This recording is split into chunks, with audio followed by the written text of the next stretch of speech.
Mom.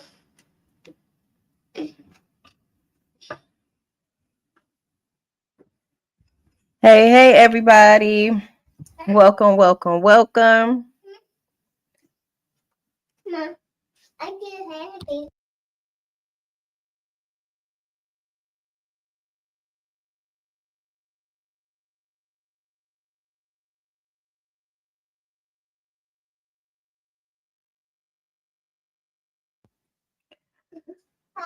Shout out to everybody that I see in the chat. Oh, let me put my phone on Do Not Disturb.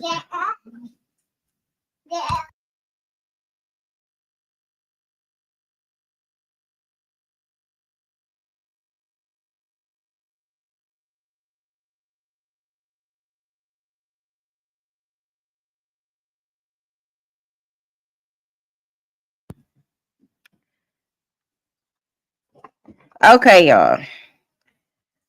Trying to see who we got in the chat. I got some things going on in the background. Hopefully it don't be too loud and I can get through this live the way I need to. Welcome to SD channel.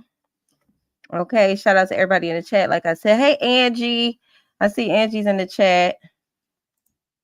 She say, please hit the like button. Okay, Miss Sexy Ray is not here. Oh, this Angie still. Okay, my bad. I'm so used to Miss Sexy Ray being in the chat, y'all. Where's she at? Hey, Coco G Show. Idra, how you doing? What's the word for the day? Hey, girl. Hey, Tasha. Hey, Krisha.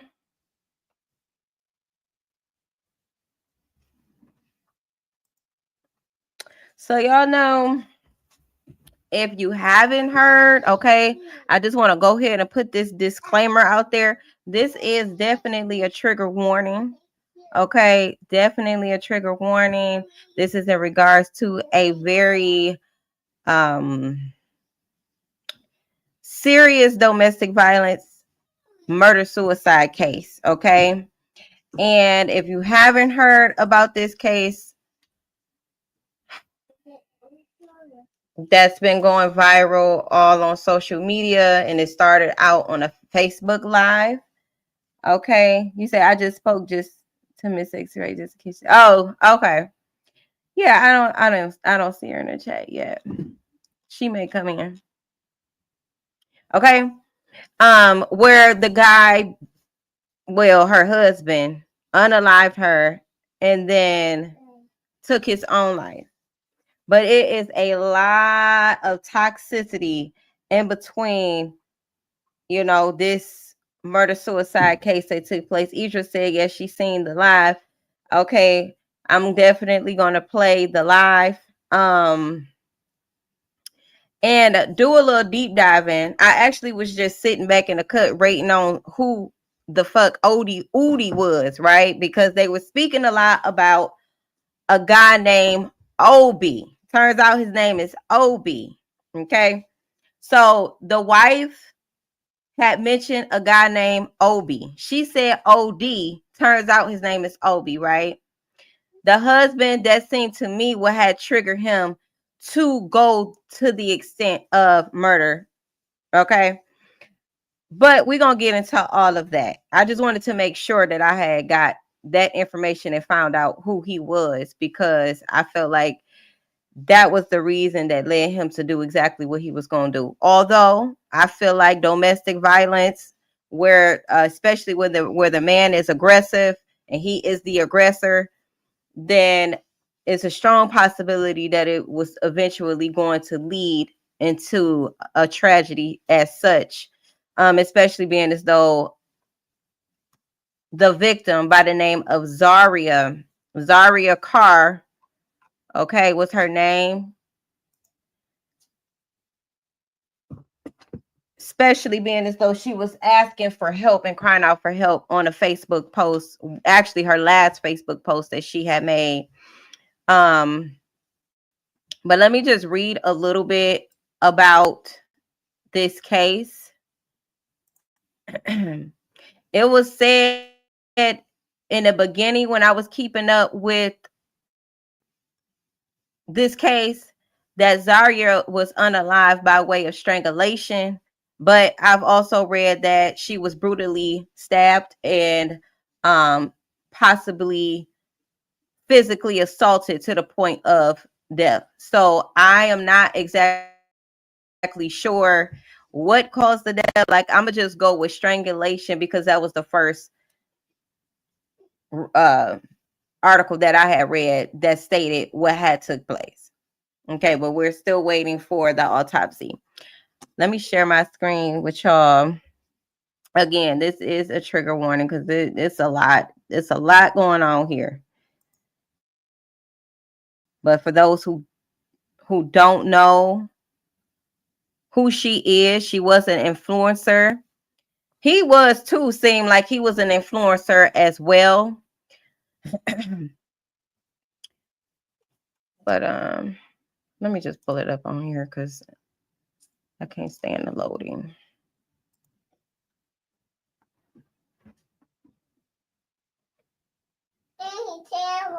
Whoa. Why you tell me whoa?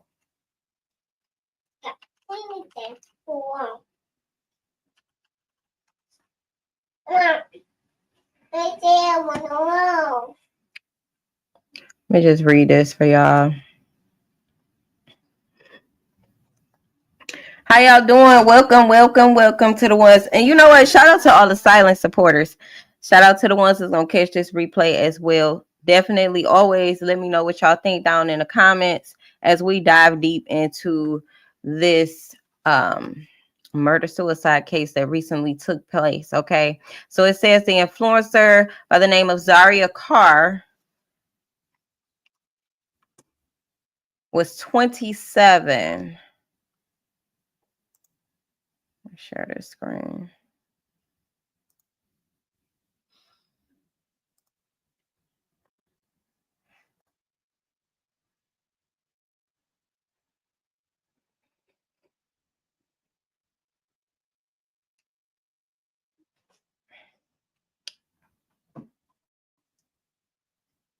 Let's share the screen with y'all. Hold on.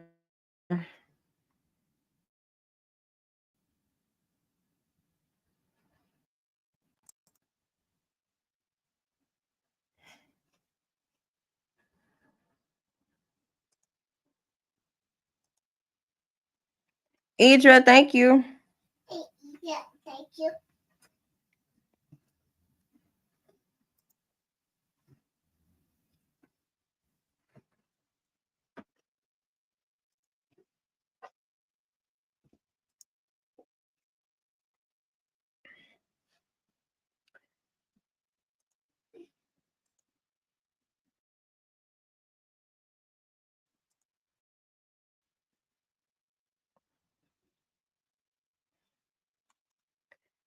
Okay.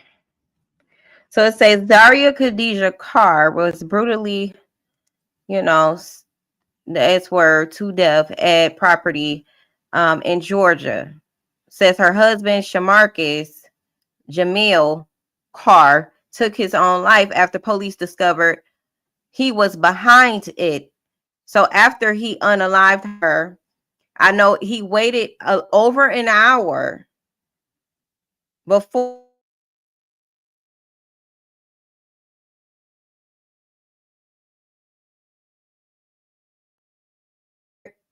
but they didn't come till an hour later. Okay, so it was said that she was unconscious. She was pronounced dead at the scene. There was a strong possibility that she could have been saved if they had came at a decent time. But he took her car and was trying to probably run, and they caught up with him, and that's when he took his life in her vehicle. But it says an influencer who was killed by her husband took to social media as a cry for help, and she said she had fears for her freedom shortly before her death. Zaria Khadijah Carr, 27, was discovered lifeless after she was stabbed to death at the property in Twin City, Georgia. Her partner, Shamarcus Carr, went on the run and attempted to flee police. But when they caught up with him, he took his own life with a firearm. Now, it has been revealed there were warning signs that led to their deaths. With Zaria writing an alarming Facebook post June 14th. She said, I really don't know what to do, but I need help before I lose my life or freedom. My kids need me. Okay, so this is a picture of Zaria right here. Okay, it says Shamarcus, who called himself the Frenchman on Facebook, had earlier broadcasted his hate towards his wife. He filmed their conversation on a live stream and said, I swear you'll die. To which Zaria responded, damn, I gotta die about that. It is understood that shortly after that conversation, Shamarcus ended Zaria's life. In another video, Shamarcus confessed, I've been cheating, effing off, doing my thing. So she got pregnant. I effed around. I cheated while she was pregnant. Okay. He said, these was what he was saying during that live. And the live that I have, I think he stated that in this specific live as well, but they have a few lives. Okay. He accused Zaria of infidelity as evidenced in one video where she repeatedly attempted to dispute his claims. Captured on tape, he is heard declaring, this the type of B that get beat. Long story short, before seizing a knife and demanding she exits his live stream. This is a picture of the monster that took Zaria's life. You know, regardless of how toxic the relationship was, that's still not an excuse for a man to abuse a woman and take her life. Okay, if you don't feel like the relationship is serving you, he should have left. So he took the coward way out and unalived himself. Okay, this is the man that lacked all self-control and thought that the best and only option would have been to take a woman's life who had just given birth to his daughter. Okay, and she had a son as well. Says Zaria's voice raises with certain, Zaria's voice raised with concern as she asks, what you about to do? Stab me? He threatens, intensifies. If I get off this live, you ain't gonna make it out the door. The investigation into Shamarcus's death is being conducted by the Wayne County Sheriff's Office in Georgia, with the GBI medical examiner's office slated to perform an autopsy on Zaria. It says upon conclusion of the investigations, the findings will be presented to the Middle Judicial Circuit District Attorney's Office. Okay. So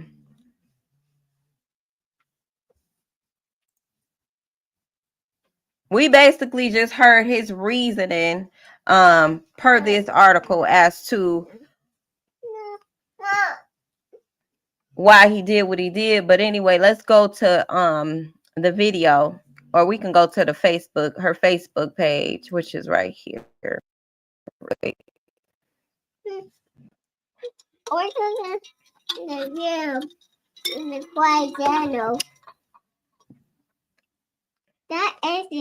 Is it just me, or do my lightning look dark?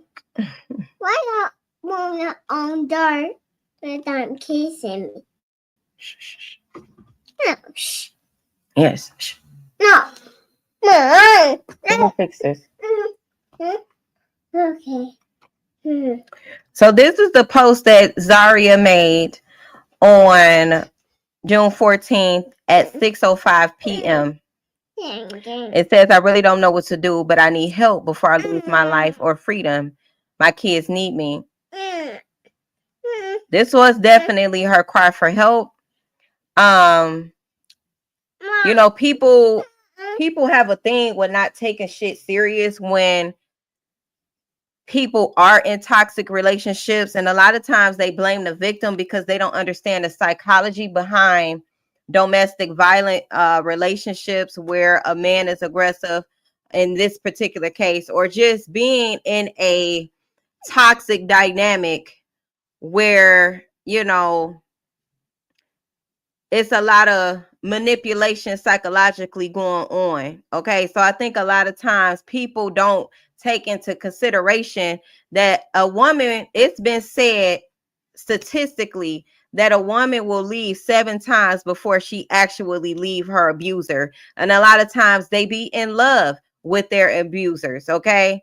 And I can speak for myself when it comes to a domestic violent relationship. A lot of times you know you need to leave, you know you want to leave, but you don't know how. And I think a lot of people just overlook this status because she was on the phone with her best friend who did not seem to have it all wrapped too tight herself, because she was egging on the situation, arguing back and forth with Zaria's husband, Shamarcus.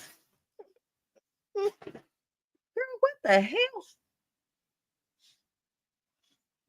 My damn dog, y'all. Okay. Let me pull up these comments in case I'm missing something.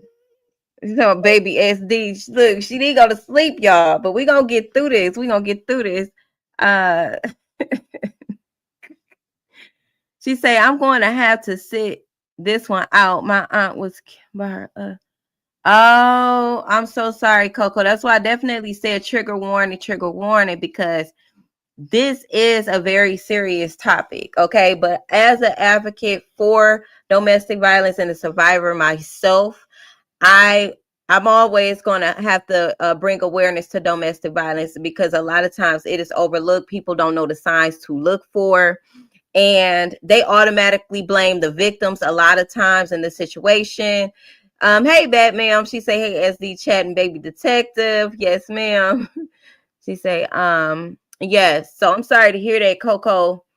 I am. But I definitely understand the seriousness of domestic violence and the complications that comes along with that. Okay. But this was definitely her last status, which is so sad to see, that she definitely was reaching out for help. And we're gonna investigate the one of the lives, y'all, and y'all, we gonna talk about exactly, what we're picking up on from that live, because I think a lot of people was misreading her body language. A lot of times when we are really in fear, we might smile, we might, do things like that. Doesn't mean that she wasn't afraid for her life, and it didn't mean that he needed to take her life either, just because she exposed something that he didn't want out there after just exposing all of her business. Okay. This status right here says, I really be too loving and too forgiving. Says, I'm a good ass woman, but to the wrong boy. That was the problem. He was definitely a boy. He sounds very jealous and insecure. She says, what you know about carrying the load while being embarrassed, disrespected, and steady helping a man fight demons. You can't make nobody happy that's not happy with themselves. You gonna mentally and emotionally drain yourself, holding on to nothing. I walk through pain with a smile because I look at any situation like God showing me something. A man ain't making shit happen for me. I'm the face behind me, my kids, and this nigga too.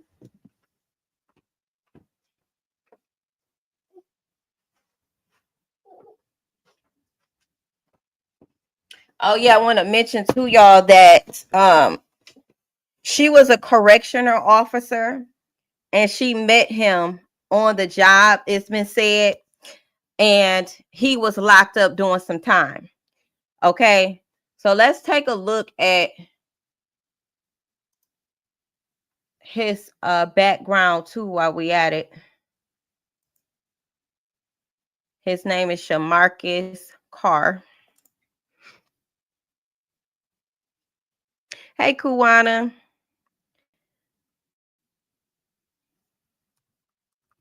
We're gonna go to Georgia.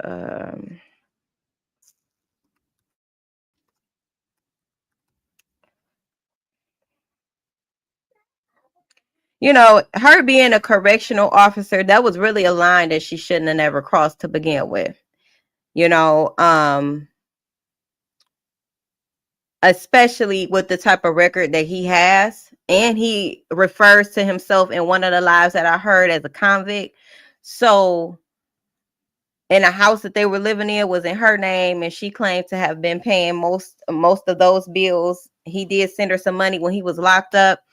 But there were definitely a lot of red flags flagging in this situation, which like is no judgment. It's just observing the information that we have on the internet, just observing that it was definitely a lot of red flags, definitely a lot of people in her circle that genuinely did not give a fuck about her, because if they did, they would have made sure she went about this situation differently and not egged on the situation. That's not to say that, you know, she deserved it or anything like that, because that's not what I'm saying at all. I just feel like maybe the people that she called friends and family should have called the police instead of, if they seen him on live, knowing that he was a repeat offender when it comes to putting his hands on her and things like that. They should have called the police, whether she liked it or not. They should have called, because she wasn't safe. She was not safe at all.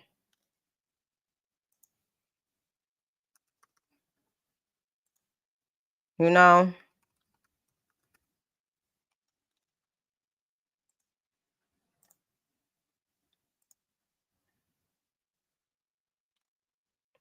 So this is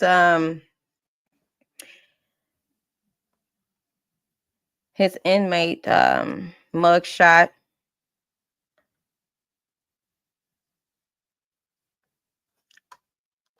Let me pull this up so I can get y'all chat going on the screen, because I want to see y'all comments. Yeah, so this is him here. Now, I think they was only together for a few years, y'all.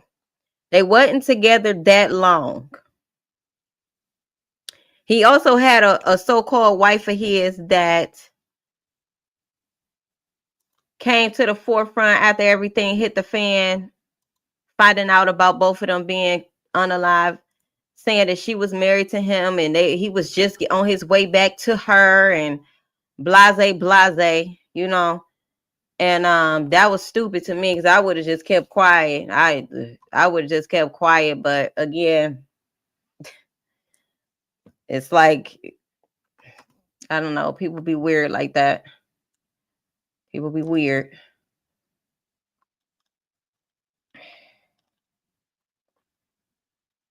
So he was 5'6". 1988 is when he was born.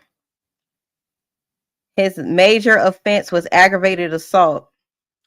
He also said that he beat on his last wife as well, which I think it could be the same lady that came out the woodworks, you know, talking about that was her husband. Knowing that he unalived a woman, I wouldn't have never said anything. I would have just been quiet. His brother came out and spoke as well, and that was a mess to see as well. Still no accountability. Still no accountability at all. You know, he was a good man. He was a good man. He was a good man. He's a good man. How? When he took a woman's life and possibly set up his own best friend, which was the reason that triggered him into doing what he did. Not that he hadn't beat on her before, because he have, right? He ain't want that news to get out. He didn't want that news to get out, because it was also said that he was at the best friend's funeral, as he should have been, as a best friend, right? Who they thought they could trust, right? She was getting ready to spill the beans about that after he aired out all of her STD business and who he claimed she was sleeping with, because he was very insecure, you know. And then she got to speaking her truth on the live, and he ain't like that. And then she brought up that one name and was like, she started putting on her shoes. You know, it was like she was used to running. She said, I'm about to put my shoes on, because she knew she was gonna have to run. Before she could run, he struck her at the end, and then that's where the live cut off at. Okay, but like I said, his major offense here is aggravated assault.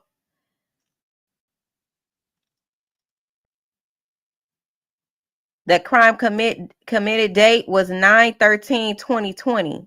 So I'm assuming that they met sometime after 2020.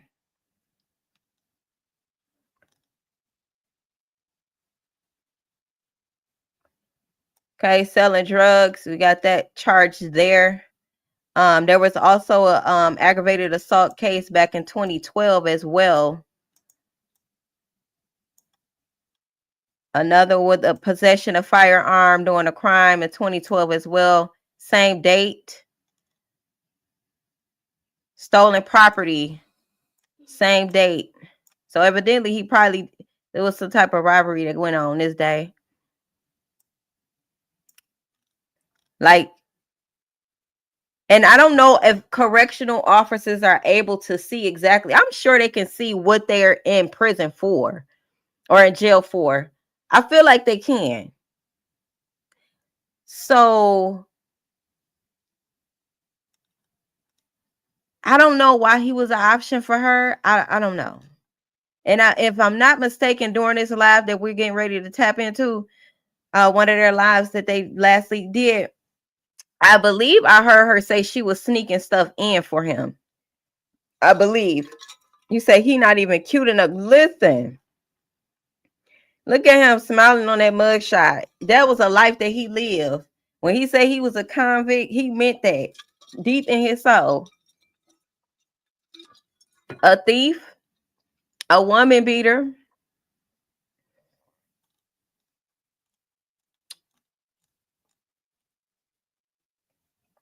He claimed he get money. He ain't get no money like that to when he met Zaria, and claimed she put roots on him. That's why he ain't got no money. But if his best friend, you know what? When did his best friend pass away? Because the cousin that came forward and spoke on behalf of Obi, okay, she said Obi will always look out for Shamarcus, and that's why he had money. And they dabbled in drugs here and there. But when we go to Obi's page, he talked about the post that he would post like around 2016 ish. Let me see.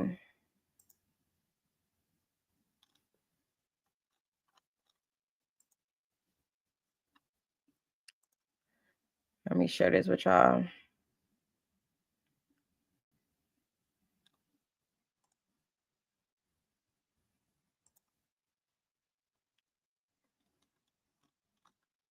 It was his post was like around 2016, 2017. He said, long day today, just got off work. Okay, so he obviously worked too. Okay, let me share this with y'all because this is Obi, just so we aware of who Obi is.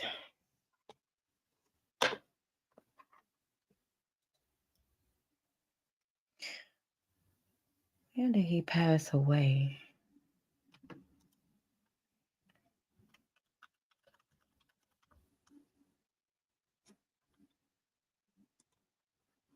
We want to have our facts straight. Wilson. Obituary.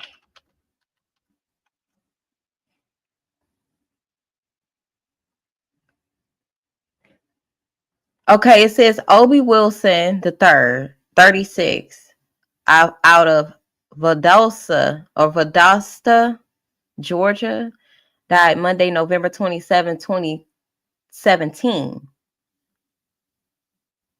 Tallahassee funeral. Is this the same person? Let me see if they have a picture.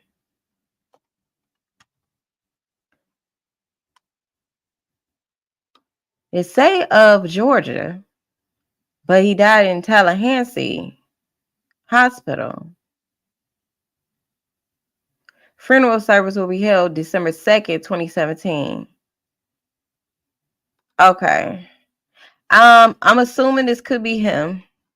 2017. It sounds like, because I know they are from Valdosta, Georgia. That's what we see here on his profile. So I'm assuming this is the right Obi on my other screen. But this was the best friend who allegedly has something to do with his unaliving. I don't know if he was uh, robbed, if that was a bad drug deal, some shit went on. And it's been said that Shamarcus has something to do with that. Now, we just looked at his record. It's a possibility, okay, that he probably did. But yeah, I just wanted to clarify who Obi was. It's Obi right here, because I know I was wondering, like, who is Obi? Who is Obi? We thought it was OD with a D. Yes. Okay.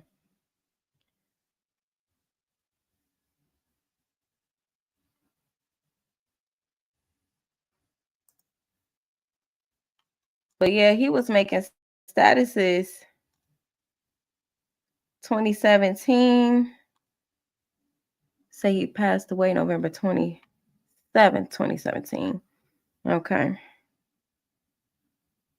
That was his last post, 10/12/2017. So his record, let me see, 2020 and 2012. Okay. Okay. I don't know if there's any correlation there. He probably ain't do no time or nothing related to Obi's death. But let's get into one of their lives.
Ugh. But all in his damn underwear.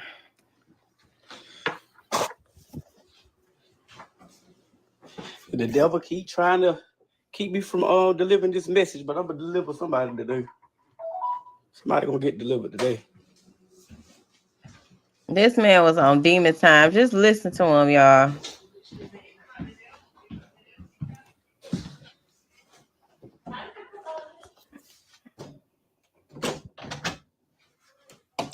Now I am gonna warn y'all, her voice can be very it could be a bit much, okay? She talk really fast and she has a really squeaky voice, and it could be annoying to some, but really listen, okay, as best you can.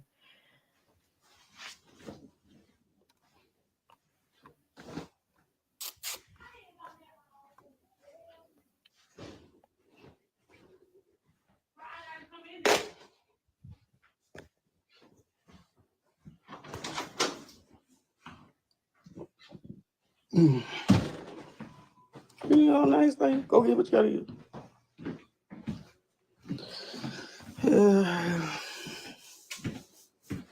Why you put the screen out the window? Why you put the screen out the window? So look. Queen, what the hell you talking about? Boy.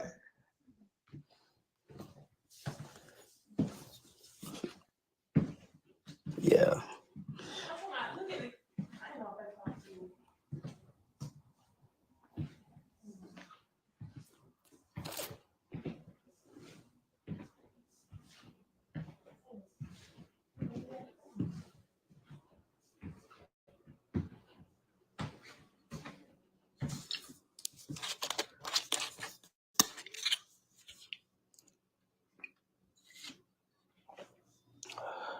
He drinking Hennessy, y'all. Nah. Said I ain't did none of that. he was I on ain't demon did none of that. time. Oh, they think you don't beat me up. Uh-huh. That boy ain't touched me. I ain't did none of that. It came for y'all. I just like you said, nah. Like he done did something to me. So look, boom. So I catch a guy there talking to him. So you know, I immediately lost it. Beat her. She said I beat her for 3 hours straight. I can't recall. I had enough about 3 hours. You know what I'm saying? Because like, why is you playing with me? Oh, You wait know a what I'm minute, saying? y'all. Hold on. Because it was, did we miss something in the beginning?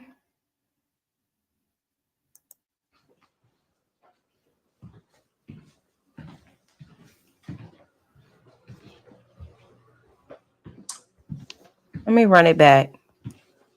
Because I remember him opening the door for her. I want to make sure we get it all.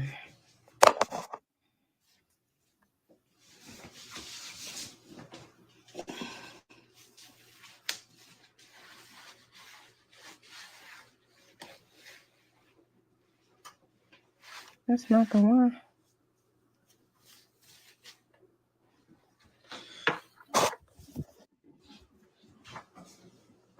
The devil keep trying to keep me from delivering this message, but I'm gonna deliver somebody today.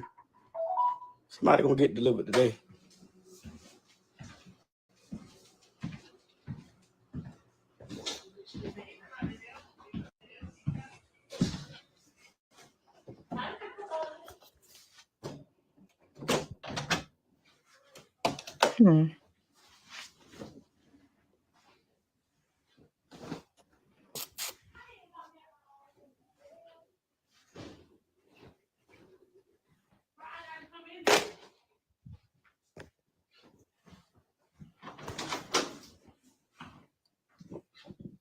You know, nice thing. Go get what you gotta get.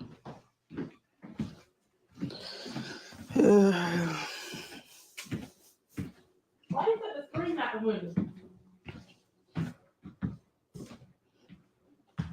Why you put the screen out the window? So look. Queen, what the hell you talking about? Boy.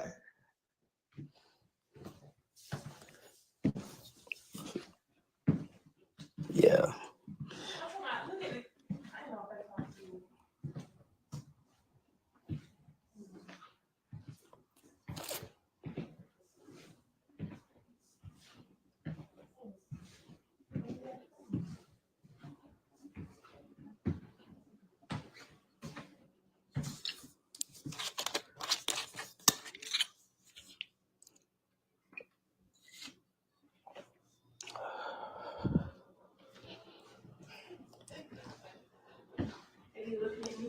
Nah.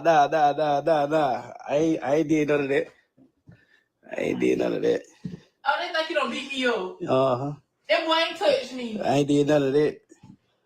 It came for y'all.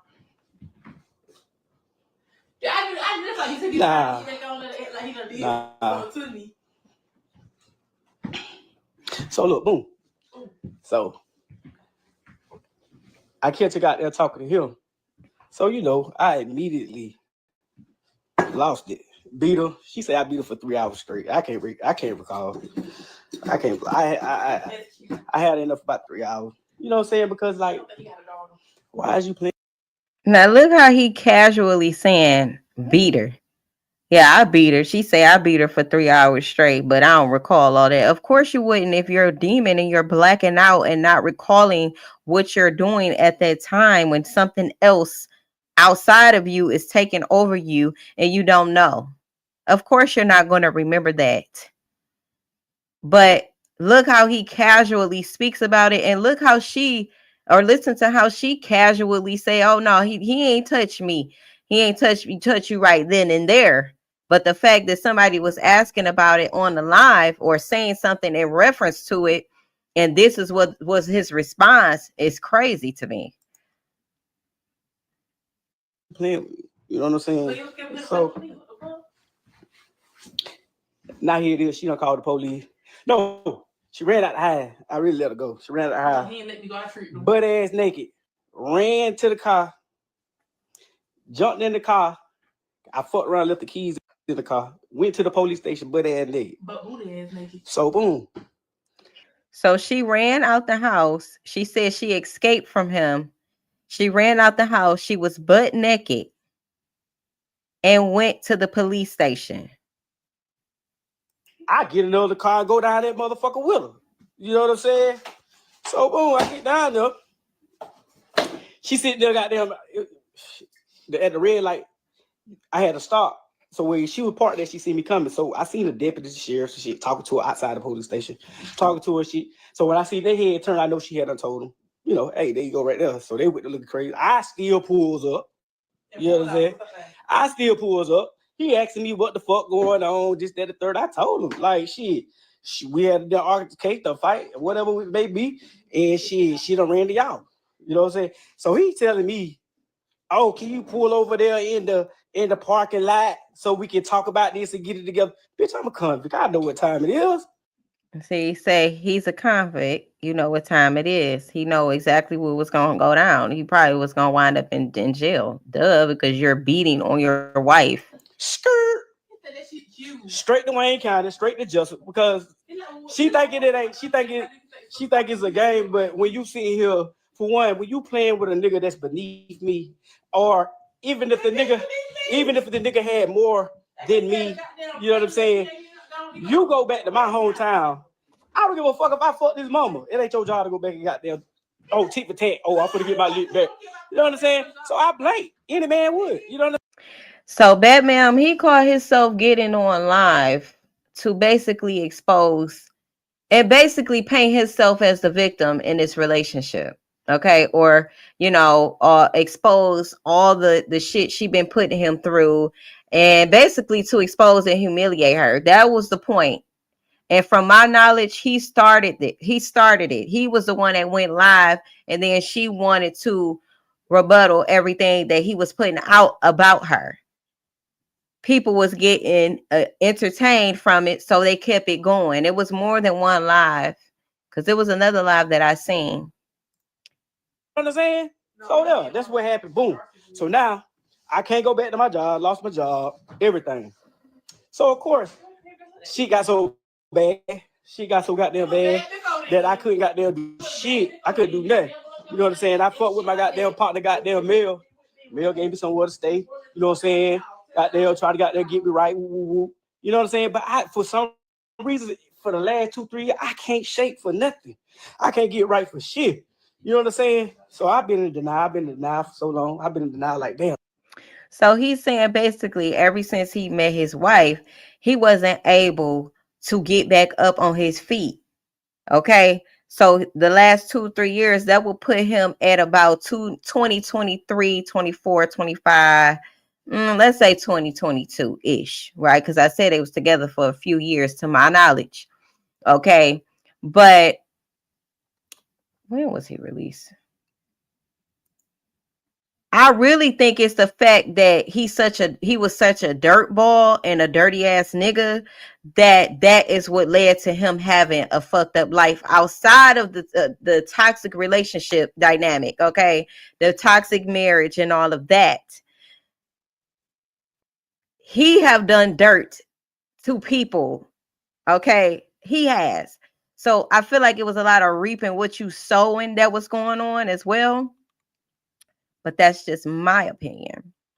It says Max release. When was he released? It says 2023. Actual release date was 9/13/2023. So right, okay, 24, 25, couple years. Okay. So evidently he just been struggling to get back on his feet since he got out of the prison, basically.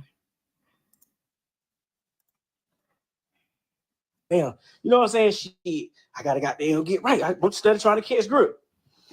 Okay, so boom, here it is. All this happening. The U.S. Marshals looking for me. All this shit here because her mama done called the folk.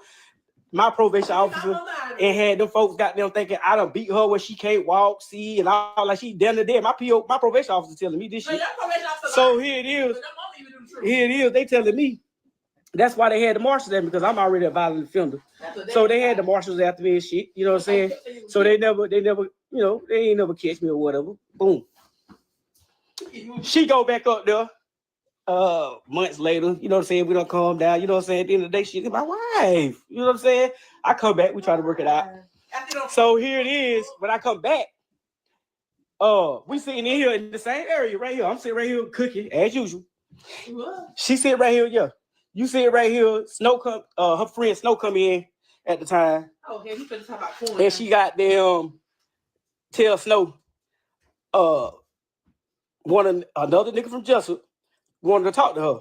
Remind you, this is another nigga. Not to me, that, to the girl. This is another nigga. For one, the nigga was on her Snapchat. So he relayed the message to her, which she relayed to him. The shit boiled down. This bitch get caught by her nigga to him supposedly. The nigga called me telling me, oh, bro, I'm going to tell you now, shit, it really, my girl talking to her, you know what I'm saying? They just did that. So clearly you heard what he just called her. He ain't got no respect for her. And I feel like he thought that, okay, based off what I'm picking up, y'all, okay, he likes to be in power and control in this situation, in his relationship. She wasn't the one to be controlled in that way. You get what I'm saying? She had her own job. She had her own thing going on. From what I get from this live, and y'all will see what I'm talking about. I just think that he was struggling with her mainly because he wanted to control her. Why else would he be putting his hands on her if it was anything other than that? He wanted to have control over her. He thought that he owned her, especially with her being his wife. So now he's basically trying to, I felt like at this time he was trying to paint himself out to be the victim in the situation. Woe is me, have sympathy for me. I'm going to go live to humiliate her so people can see me for who I truly am, which was a lie, and her for who she truly is, which was, you know, basically the victim here, but staying in a toxic situation. To throw your, and it seemed like that. So when he said that shit, it made sense. Because it's like, why the fuck would you come and make sure I know that he wanted to talk to her? You don't come back and tell me everything else when y'all fucking doing everything else. You know what I'm saying? So boom. So boom. Here it is years ago, months later. See, she tried to tell me, oh, she ain't talking to her. So boom, I get locked up. So I get locked up again because where I come home from the other shit because my probation still try to violate me, but she had them got the charges dropped, so I never got fingerprinted. That's how I got out. They ain't charged me or nothing. So probation had me in there for like a week. You know what I'm saying? Trying to get the shit dropped, right? So they finally get the shit dropped. I get out. When I get out, we got security. We got cameras. I'm gonna show y'all the camera. We got cameras around the house. So Tamika, listen to me, because this is what we not finna do. I have watched the lives. I have seen the messages. I have seen what people had to say. I am going to give my observation on what I was picking up. They were both cheating. Okay. This is why I'm asking y'all to listen to what she say when she do speak, because she fill in the blanks. I'm not taking his side. Okay. He killed his wife. Nothing will justify that. Okay. If she cheated, nigga, leave. If you didn't want to be with her, why expose her on social media? Just leave. But she was dealing with a jealous man who was very insecure. My observation and discernment from this situation and what I've read and seen is telling what I know about an abuser. Okay, because what I'm not finna do is paint him out to be the victim here. We have a woman who was taken away from her 2 children, regardless of the fact. If she cheated, like I said, he should have left.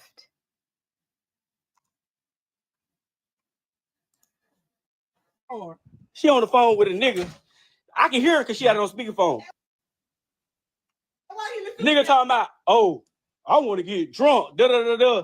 Here it is. She asked this nigga, oh, so which car you want? Like she flexing. Oh, which car you want me to drive? You want me to drive the Challenger? You know what I'm saying? All that shit. Like she catering to a nigga. You know what I'm saying? So I hear all this shit. So I ask her, I'm fresh out too. First day out. So I asked about it. Oh, that was my.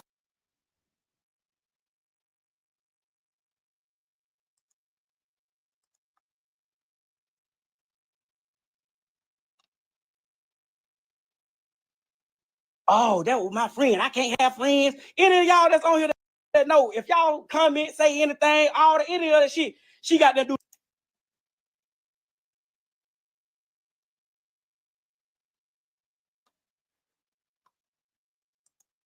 The most. So we on the same time. So you in every bitch inbox, you just can't take what you did. So here it is, boom. I get out. I asked her about it.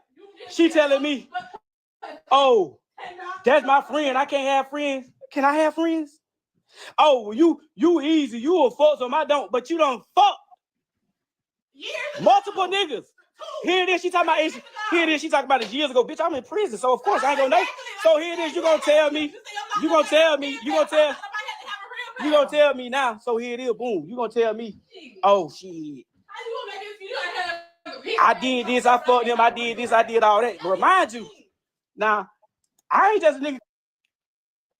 Okay, so he's basically saying, y'all, to the ones who have common sense and really listening to what he's saying, she had slept with a couple of guys while he was locked up or whatever. This man still got out of prison and pursued a relationship with her. It rather you felt like she was a hoe, you know, you wifed her, you know what I'm saying? If they was married while he was in prison, maybe not sure about that. But again, he still pursued this relationship with her. So what does that make him? Again, this is observation. Pay attention. Nigga calling her, oh, I need this, I need that. In the beginning, when I went in, I went broke because I got fucked up. I had to get me a lawyer, all that shit done. And I was fresh out. I went back to prison in 2 weeks. You know what I'm saying? So here it is now. Months later, I done came into a goddamn a settlement. Months later, while I'm in prison in December. That next year. So boom, now here it is. You know, I'm straight now. I'm feeling like she riding. I'm taking care of, looking out for her, giving her money. You know what I'm saying? I ain't talking about a little bit. I had like 100 racks in my account, and she had access to all of them. You know, okay, if it was more than that, oh, okay. So what? So she had access to all that. Boom. So here it is. She coming around. We're in prison. I'm in prison. I'm in the halfway house. Only thing gonna save out, because you know that prison got the relationship you here. Only way we gonna fix this, the only way this shit gonna work, you get married. Here my dumb ass go. You feel me? All right, here it is. I done married her. Boom. I done married her ass. I come home. You know what I'm saying? Here it is. Here it is. I done married her ass. So now, when I beat her ass and I'm on the run, she come out to tell me everything. You know, she hot. She telling me everything. Now she's spoiled. Nah, you not police looking for me and everything, right? Boom. Y'all stay tuned to this shit. This shit finna get deep. I ain't sparing shit. I'm telling everything. I'm exposing myself. I don't give a fuck. I'm exposing myself with this. So here it is. Here it is now. I come home. You know what I'm saying? You know, we bought this damn little land down here in this country ass town in the middle of the winter. Here it is. We split it down the middle. We busted it down the middle. We split it down the middle. I swear, ladies, look, if we got to be arguing back and forth like this, just go. I'm not doing it. Yeah. Hey, bro, I'm telling my story, okay? So don't try. See. She don't want me to tell the story because she want to see like she just did everything, like she did with boss. I took $15,000 out of Kendall account, and then I had gave you out of $10,000 we split, but at $5,000 I had just gave you 2 days prior. So why you took the 15 out the Kendall account? Did you put it out? Why? What you saying? Well, shit, since it's we're gonna use this to go towards our land. Okay. I ain't say. Okay. Here it is again. Long story short. So she ain't signed. So what you open the kennel for? What you? Okay. So here it is. My homeboy Sauce on here. He know he heard the chain go. He see the chain gang call. Long story short. Hey, so all that you trying to do is throw out there to try to throw me off. I'm gonna tell it. I don't. You gonna call court? That's your sister. She don't lie for you. I'm telling you, got to talk shit. What's not lying? Again. So long story short, the bitch. When I came home, we signed off on the trailer, but I didn't have no income. I'm in the halfway house. So of course her name's gonna go on the property. You know what I'm saying? But they told her my name can go on the land. You feel me? My name can go on the land, but they had already ran the damn finances with her income. Okay, cool. I'm really thinking we locked in. You feel me? I done damn did so much. I'm thinking we so locked in, and you know what I'm saying? Okay, cool. Which I know better. I know y'all saying that's a dumbass nigga. Yeah, I knew better. So cool. I'm thinking, hell, we married. Shit, hell, I ain't got damn. I can't lose. So now, boom. Here it is now. I done fucked around and signed my life away on the damn dollar line, thinking, okay, this is our shit. Okay. Well, you still run the code. Shut your ass up talking about the damn sign your life away. That's your damn wife. So this motherfucker got damn put the shit like, oh, this our house. Now remind you now, everything like that when I'm paying bill, doing everything I'm supposed to do. But now that I don't know what the fuck she got going on or whatever, but the bitch really got me fucked up. You know what I'm saying? She really got me fucked up to the point where I ain't losing shit. Cause I mean, the same gang she running on me, she did the same shit with her other baby daddy. And she had me so spent that I'm thinking that this nigga real goddamn some real bullshit. He did this. He doing all this. He doing that. But when it really come down to it, you see that pussy down there? It's that. She can't keep it between the legs. But this is the thing about it. I ain't fuck on you. So here it is. She keeps saying, oh, I ain't fuck on you while we were married. Here it is now. She done told me about the niggas supposedly before we got married. Okay. Okay, cool. Fuck it. When I was on the run and shit, I did my thing. I fucked off real good. Ball guns be ball guns. So, you did your thing. Okay. I come back. That's when the shit happened with the corn shit. So I get out of jail. When I get out of jail, I see the shit on the damn on the camera. So I asked her, I was like, damn, so who this is? So she's talking about, oh, it's a nigga, it's one of my homeboys from Augusta. He just got out the Fed, this, that, the third. All of a sudden, you got a homeboy. As soon as I got there, go to the county, and it's your homeboy. So then I asked, I say, damn, she leave that day with a spend the night bag. I see all this on the motherfucking camera. She leave with a spend the night bag. The bitch come back with some nigga clothes on, talking about this her homegirl clothes. It was not nigga clothes. It was not nigga clothes. You're lying. You feel me? It was some big ass shorts, and it wasn't even. There was so I got there until I said, man, to this day, I said, man, I know it wasn't no damn nigga, no bitch. You got a nigga just telling you, oh, let's get drunk. You leave, you come back the next day with some more clothes on, and you talking about you was at your homegirl house. You finna sleep it out, and this is the same person you was at the outlet every time she go off and do a thing, right? So y'all hoes know how y'all do. So boom, she turned around and called the bitch when I come back home after we so-called supposed to be got there making it up. She so-called called the bitch that I fucked little hoe out of Tiffany and asked her, oh, what y'all did? How y'all fuck the shit? So the hoe give her explicit detail. Oh, this nigga did this. This nigga ate her pussy and all that. So she get mad now. All of a sudden, she all mad again. Oh, we're done. And I'm like, you already know I fucked the girl. Like, I ain't telling you that I know you suck these niggas dick, but you talking about you ain't suck them. You ain't suck these niggas dick. Girl, be for real. So who? We grown. We know we gonna fuck. So she turn around and tell me, oh, I ain't never fucked since we been married. But when I come home, I bust in the ass. I get the phone again. Go through that bit. I see the nigga Quan had them been FaceTime her. She talking about he was calling her for the girl, her homegirl, cause her nigga goddamn called her. So you want to be goddamn Captain Sable friend and have this nigga goddamn calling your phone for her. So I got the answer. I grabbed the phone. I asked her who it is. She gonna tell me some random name. Y'all know how y'all do. So I got there, take the number, and I started putting it in my phone. The name pop up. I said, "Bitch, you a motherfucking lie." So here it is. I'm fresh out now. I ain't want to go back to jail. None of that shit though. So here it is. I'm asking her. I'm like, I'm down here at the bottom. So I'm like, damn, why would you do this? You know what I'm saying? Like, I'm hurt now. I'm like, damn, why the fuck you gonna do this? So here it is. He got a look in her face. I ain't talking to that boy. I ain't talking to him. I ain't fucking. I told you who it for Snow. So here it is. The shit ain't adding up. You know what I'm saying? It ain't adding up. You feel me? So boom. After that, it come out. She talking to this dyke hoe that was at my ex job, the job that I got fired from. She called the police. She talking to this hoe. Then she talking to another old ass nigga. She talking to another nigga named Tim, old ass nigga, probably about 50-something years old.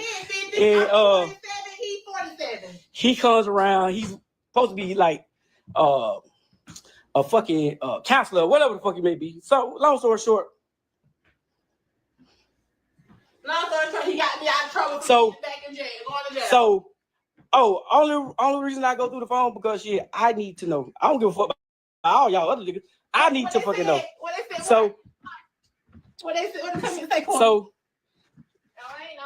So she running around and she goddamn talking to all these niggas now. She steady coming out. So all right, I'm done. You know how that shit is. All right, I ain't gonna get my lip back. I'm done. You know, after a big ass fight with everybody, I'm done. Okay, cool. After every little goddamn mishap, oh, he done did this. You done did this. Oh, you talking to me like shit. You run off and do what the fuck you want to do. Who said that? Okay. Now here it is. You talking that shit? I know it. Yeah, girl. Tell him again. Here it is now. Here it is. Now ain't nothing that I'm doing that she don't do. If you a bitch that's on this line, you know. She goes to my phone. She do the same shit. She do all that. Listen. When I care. Keep following me now. I want to listen. Listen and shut the fuck up. Don't talk to me like that. Shut the fuck up. She fucking fam. Tell man, don't worry about if I'm fucking. Worry about if his bitch fucking. So she turned around right now. Don't worry about me. She turned around and okay, boom. After I get caught with that girl, she go to the doctor. She get on the table. She, I'm finna get tested. I'm finna get tested because you fucking all these hoes. You doing this, you doing that. Which girl? So she said, got there. The doctor said, okay, well, we'll test you. We're gonna do that. Which girl? And I fuck around. We come back. So the doctor tell her when she get her results, the damn folks tell her she got herpes. So I'm thinking in my head that you gotta have an outbreak. Honestly, I think his plan was to do what he did to her this whole time. I just think that he wanted to make sure that he humiliated her first before doing it. I don't care about the cheating. I don't care about none of that. You know, I feel like he knew what he was going to do. You know what I'm saying? You know this sign got that you had the shit and all that shit. Right. So boom. She ain't had no outbreak, no none of that, all that shit. They had a random blood. So I'm thinking that this bitch goddamn, they playing a mistake or whatever. Cool. So she said he thought it was a mistake. What it was? I think it was last month. So I'm in there watching the game or something, whatever the fuck I'm doing in the room. She come in there, babe, my ass raw. What's wrong with my ass? Can you look and see? So I look down there at her anal hole now. Now I ain't. Cause why go on live and expose your wife in such a way?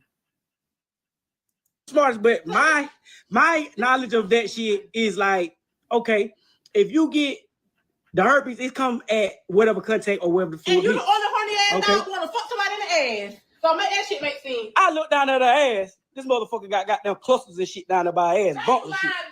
She got bumps and shit. Look like goddamn. Now y'all see why she don't want me to get on the live. That's why she trying to goddamn overtalk me. So it looked like this shit look like like some bumps, but like an ant bite. How you bust a bump? Hey, what you did to it?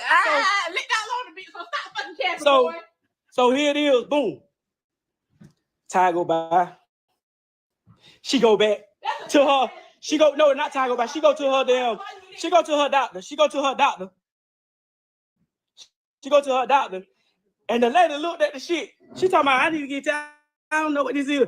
The lady looked down there and say, well, I looked at your chart and it said that you tested positive for HSV1 or what, HSP1 or whatever. So I can tell you, I say. Now y'all look on Facebook on his wife's page, Zaria. There was a photo like that she uploaded where she was half naked. Well, I ain't even gonna say half naked. She ain't have nothing on but a thong, y'all. And that could have been another thing that pissed him off, aside from all the other statuses that I did see of her.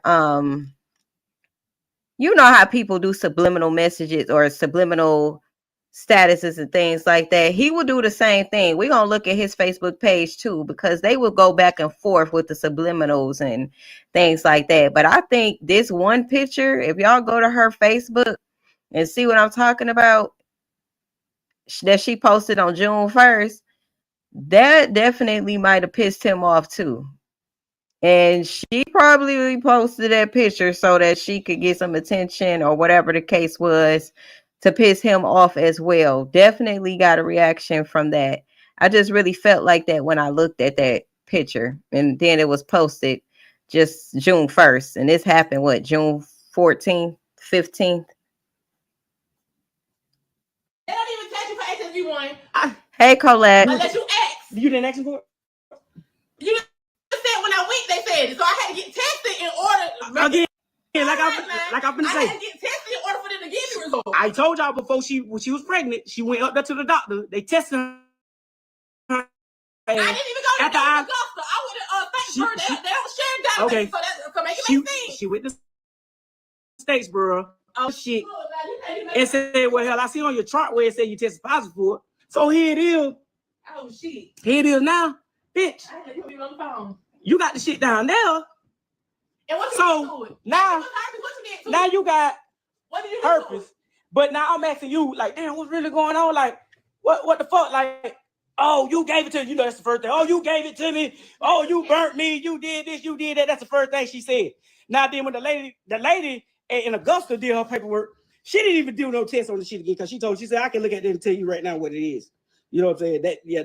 That's what that's got to be. You're in an outbreak. They gave her some big ass goddamn pills that she got sent to her goddamn, not her regular goddamn pharmacy. She sent that shit to Meta. Got those. So when the lady got there, called her back. When the lady called her back about the shit, well, she emailed her and told her, and you also have a bacteria down there, whatever. I don't even know what the fuck the bacteria is, but she said, I sent enough for you and a refill for your partner. Do you not know this motherfucker get mad and got there don't be wanting to give me my medicine, got there run off and all that shit. You know what I'm saying? So, boom, she get mad. A bitch inbox me and tell me, cause she get mad. Let me tell you how she is. She stuck this shit. I probably do. I probably do. 9 times out of 10. The lie. 9 times out of 10. 9 times out of 10. We have herpes. 9 times out of 10, we have herpes. Okay. So the back. So listen. It don't matter. These are facts. These are facts. So, boom. The motherfucker goddamn. Why you want to tell me?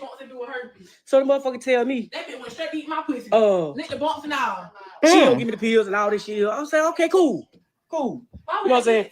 I just got a job. I work at Killtown now, so shit. You know, I'll be able to go up there to the nurse, get my own shit. Cool. I took a couple days of it.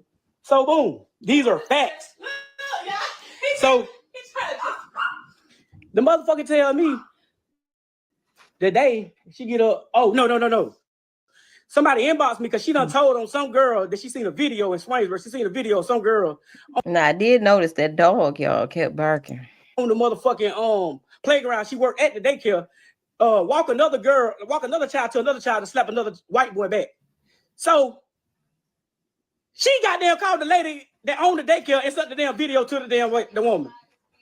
So then she turned around, the girl, somebody get mad and tell me, oh, and that girl she inboxed me. Her. The girl, whoever it was, they inboxed me because it had to be somebody related to that situation.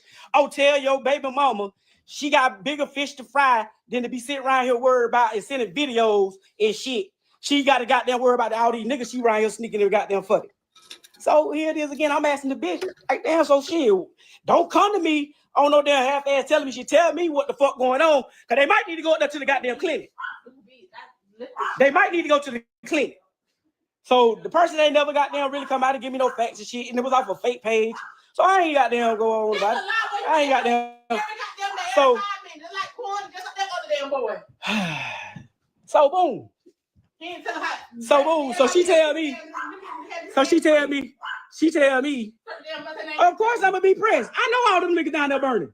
I know every nigga, all the niggas you damn be talking about. And that's what's crazy, Colette. The fact that they both was cheating on each other, but he wanted to make sure he exposed her first. Like, it makes no sense to me. That's what makes me feel like he probably had it in his mind for things to go left so that he can't attack her and lose control. Like, that's what I'm thinking. Because if y'all both was cheating, how you just gonna think it's okay for you to expose her and you not be exposed? Or what was the point?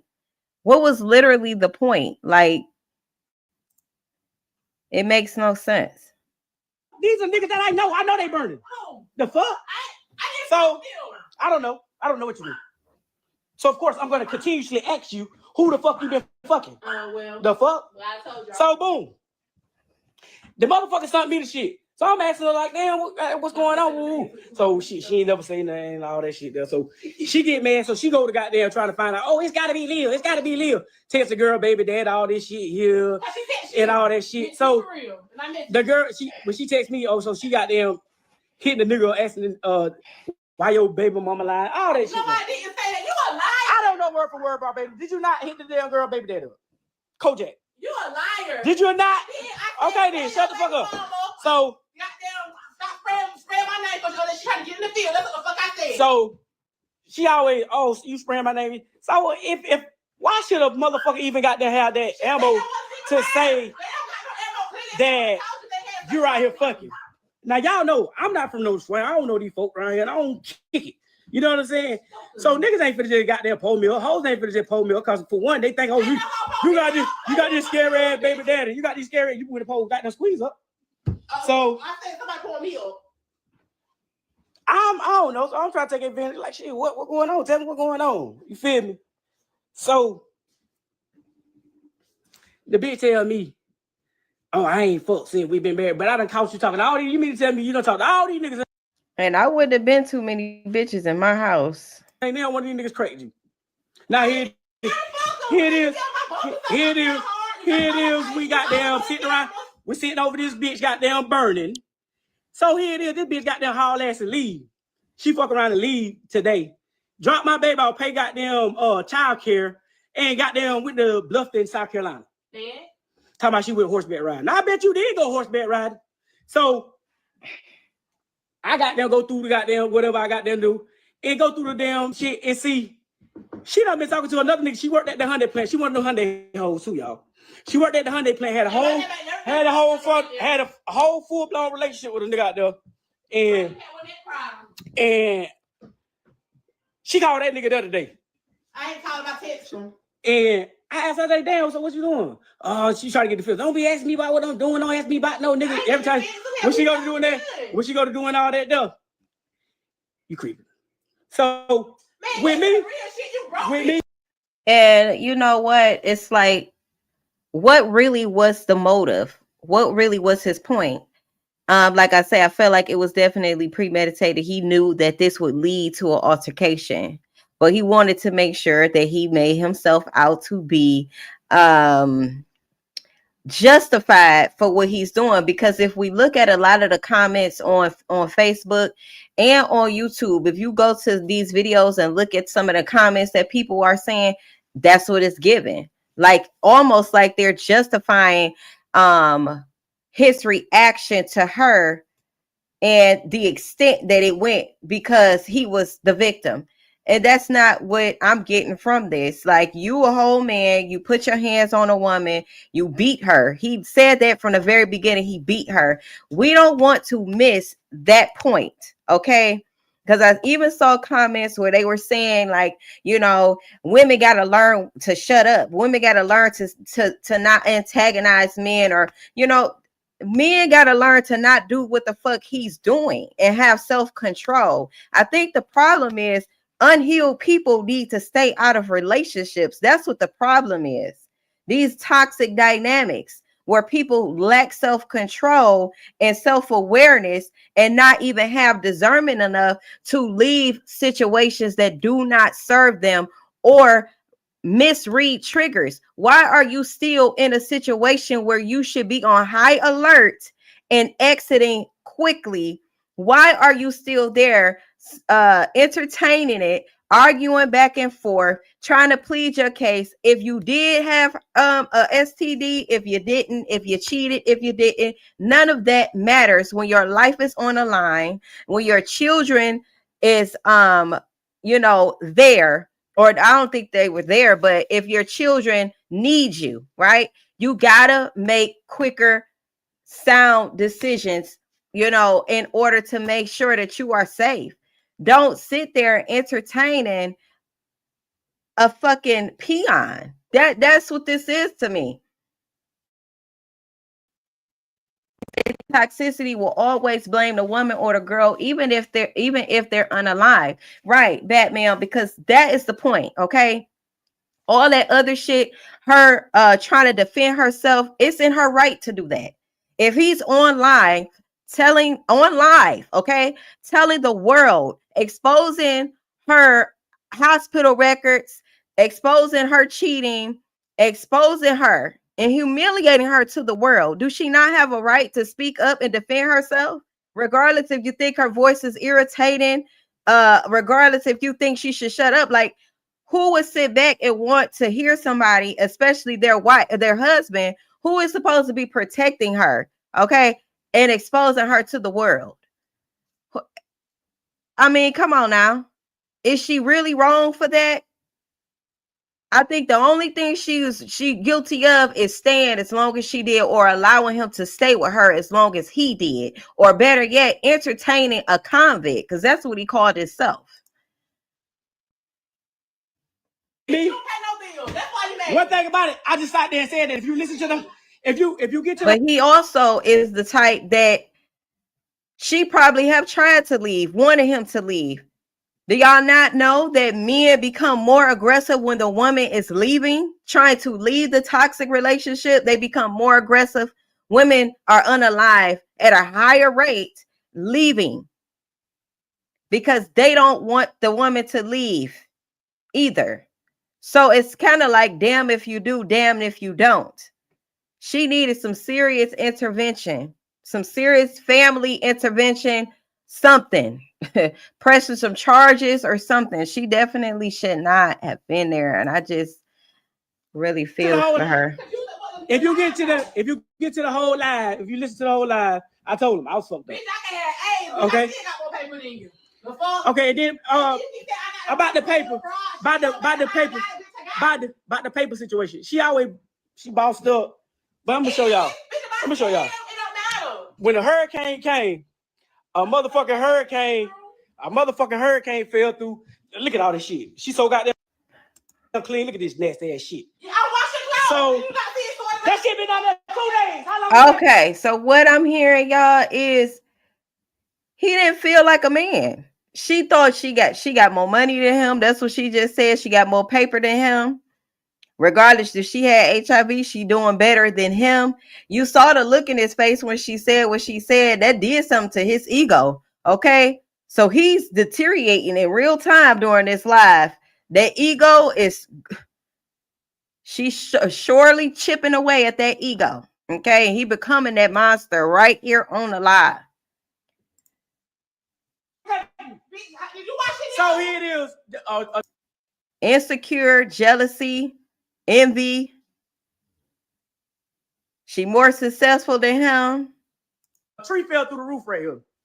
So we finesse, you know what I'm saying? Did your little thing. I got the tree off, whatever. Woo, woo, woo. Again, the house. Again, the house. Again, the house. Again, the house is in her name, so the check come in her name. Do you not believe this bitch try to penny pinch me? Oh, my stuff got damaged and all this shit. And all this shit. But all that shit still in the damn closet back there. That's a damn lie. That's a damn lie. And then even if it was, bitch, I bought half for it. No, fuck you didn't. Yes, the fuck I did. I bought half your shit too. Fuck. What's your point? So she take the money. She took the money. She took the money and ran off of it. Oh. I forgot they'll get deeper too. So the motherfucker goddamn, take the money. She take the money. She take the money and try to bird feed me. So when I went on the run, she jumped in the Challenger. I jumped in the truck. She had the Louis Vuitton pouch that I bought her with $5,000 in that bitch. I'm on the run for the marshals and everything. You think I'm finna give this to you? And I feel like I'm entitled to it too, even though my name ain't on the motherfucking goddamn property. You damn right. That's what she talking about. And she gave me. She ain't giving me shit. She ain't out here goddamn doing shit. She ain't doing nothing spectacular. Okay, so I wanted back to the story like, damn, why I can't catch grip? Why I can't catch grip? Why I can't catch grip? So here her mama. He couldn't catch grip because he a fucking convict. He was doing shit that he shouldn't have been doing to other people, possibly allegedly his own best friend. And then he was in competition with his wife. I mean, it'll never work that way. It'll never work that way. And I don't think, based off how we seeing her react in this video, she's so used to him responding in such a way. It never crossed her mind that he was gonna take her life. She's still playing in the background like this in the background. Y'all saw her in the background. You say you can look at his eyes until he up to something. Right then, she should have left. Yeah, she should have left. Here it is. Now I can't figure out, like, damn, why the fuck I can't catch grip? So I went and got a reading. So the bitch read me. Boom. The bitch told me a motherfucker in my wife, somebody in my wife's family got roots on me. They're praying on my brain. They praying on my downfall. They don't want to see me with shit. They playing with my finances and my money, goddamn blessing. Okay, so he basically saying he went and got a reading done. The lady who did the reading said that it's the family praying on his downfall. They doing roots on him, and basically he need to make some shit shake. Okay, but my thing is, a lot of times, sometimes it don't be other people doing roots. He got his own demons. We can see that manifesting in this video as he speak. Sometimes it be you making your own fucking fucked up decisions that put you in a predicament that you're in. And the fact that he has his own insecurities and competing with his wife, that is a problem. You're jealous, you're insecure. That's a problem. That's the root right there. So I asked her this. Oh, it gotta be Miss Jennifer. It's gotta be my godmom. It's gotta be all this. You know what I'm saying? So she keeps throwing out there for her to keep always trying to throw it out there. Oh, he broke. Bitch, you praying on it too. The fuck you talking about? You in with it. What is this? You praying on it too. You with witchcraft too. Hey, what's your point? What is this though? What's your point? After all that.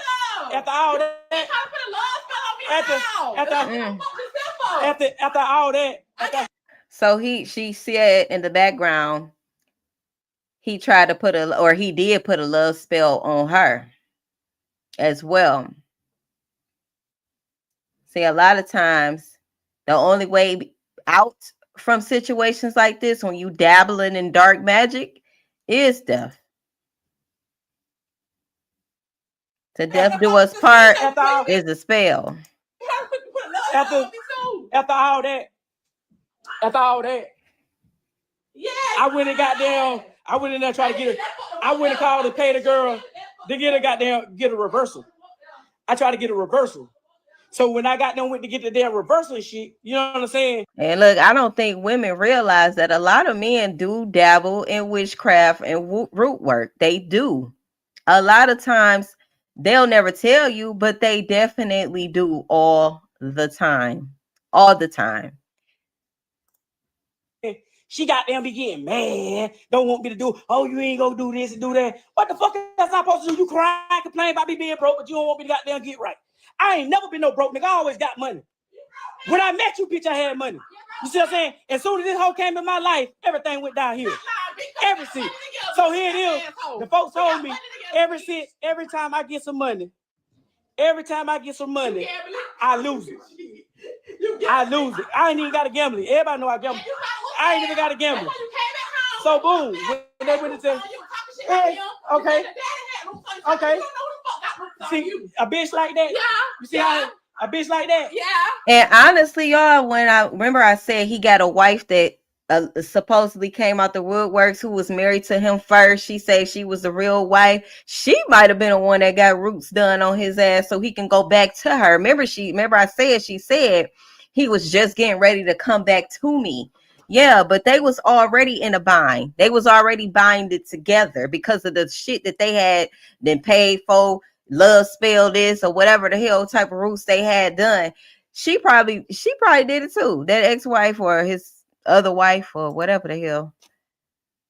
Her too. Tell her out. Tell her out. You damn, you slime me that you better not trust me. Hey, you talking about? Again, so when it boiled down to it, that's what's going on. You feel me? That's just what's going on. So she all in the background. Oh, the triple cross, bitch, you got. And the bitch used to tell me in prison, oh, I don't want no nigga who already got their own. I want a nigga. And that could be the reason why she wasn't able to leave too, y'all. That she was under psychologically a spell. Shit. Start from the bottom with me. Yeah, no, what this? Okay, let me go back because she said she want me to stay down. She said something. I lose it. I ain't even got to gamble. Everybody know I gamble. I ain't even got to gamble. So boom, when they went into, hey, okay. See, a bitch like that. Yeah. You see how a bitch like that? Yeah. Tell her out. Tell her out. You damn, you slime me that you better not trust me. Hey, you talking about? Again, so when it boiled down to it, that's what's going on. You feel me? That's just what's going on. So she all in the background. Oh, the triple cross, bitch, you got. And the bitch used to tell me in prison, oh, I don't want no nigga who already got their own. I want a nigga to start from the bottom with me. No, what this bitch want? She want me to stay down. She want to keep goddamn putting roots on me and goddamn call her folks. Every time I get mad, every time she get mad, or every time I leave, this bitch goddamn call her goddamn godmother. She don't call the lady unless I leave. Every time I come back, she done call her goddamn godmother. So boom. She tell me talking about, it's gotta be I don't fuck with her, I don't do that. But when it boiled down to it, the proof in the pudding. So I get another reading. It's two people. Two people got it on me. Two people. You feel me? It's another arch enemy, jealous nigga. You feel me? And they were telling me, they think it's my friend, they think it's a close family and all that. So here it is. Here it is. He lost it, bitch. He lost it. Here it is. Here it is. He didn't put the K9 to pay the bills because you ain't got all your loans. Facts, so facts. So here it is. Here it is. Here it is. So I'm thinking it's a friend. Oh shit. I'm thinking this, somebody close to me and shit. You know what I'm saying? So I'm paranoid. You know how that shit go. They don't give you definite goddamn answer. Oh, is this person here? Did that? So I'm not knowing what's going on. So I'm trying to protect myself. You know what I'm saying? I get another reading from a whole nother motherfucker. So they tell me the same shit from a whole nother person. So that's what's going on. You feel me? It ain't like, I'm just over here, just goddamn so fucked up. It's just at the end of the day, this what's going on. This what's going on in my life. You feel me? This what's going on in my motherfucking life. I ain't ashamed of shit. You feel me? I ain't ashamed of shit. One thing about me, two things for sure, I'ma still hold my head up high. You feel me? Because you know what? You know what? For sure. You already know it. You already know it. So here it is. Here it is. Bitch, I got a job. I got a good job, bitch. I got a good job, bitch. The fuck you talking about? I got a good job. And the energy have shifted again right there. So ever since the reversal shit started coming through from this shit, I got a nice For little the job. worst. Making almost $22 an hour. After 90 days, you know what I'm saying, gonna go up. You feel me? So get what? Shit, it's only up from here. You feel me? It's only up from here. Then the big get mad. Big get goddamn mad. Listen to her. Y'all hear that demon? She get mad. She don't like that. She don't like that. She don't like that. She don't like that. She don't like that. She don't like that. One thing about it, two things for sure. Whatever I pray, whatever I pray. One thing about it, I ain't never motherfucking got to play with that shit until her family. Bullshit. The fuck? Bullshit. I ain't know nothing about that shit. She said it down trying to goddamn overtalk me like they're gonna make me get off live because I'm telling this shit. Like I give a fuck. Get on your live. No, I'm not that friend. No, you don't need to be there. Well, Man, he act like a female to me. I ain't none of your people friend when you be making all those damn posts and shit talking about me and then be trying to goddamn downplay, make me seem like, oh, this nigga don't do this nigga don't. Bitch, you know I can't do anything about it. She know what's going on. The fuck? It was they say toxic. I say definitely giving feminine energy. Definitely. So here it is now. She talking about she want me goddamn to get. Let that person. Let that person. She want me to get I turned the phone off. She paid the bill on it and the damn little taxes for the little damn phone under my name. So when I went in that bitch and I seen she was talking to this same nigga that she was fucking with at Hyundai, I turned that bitch off. That's not what you said. You're a liar. So here it is now. That's why she in the background. Turn my phone on. I'm not turning it back on. You know what I'm saying? All y'all that was on this live, y'all heard it. So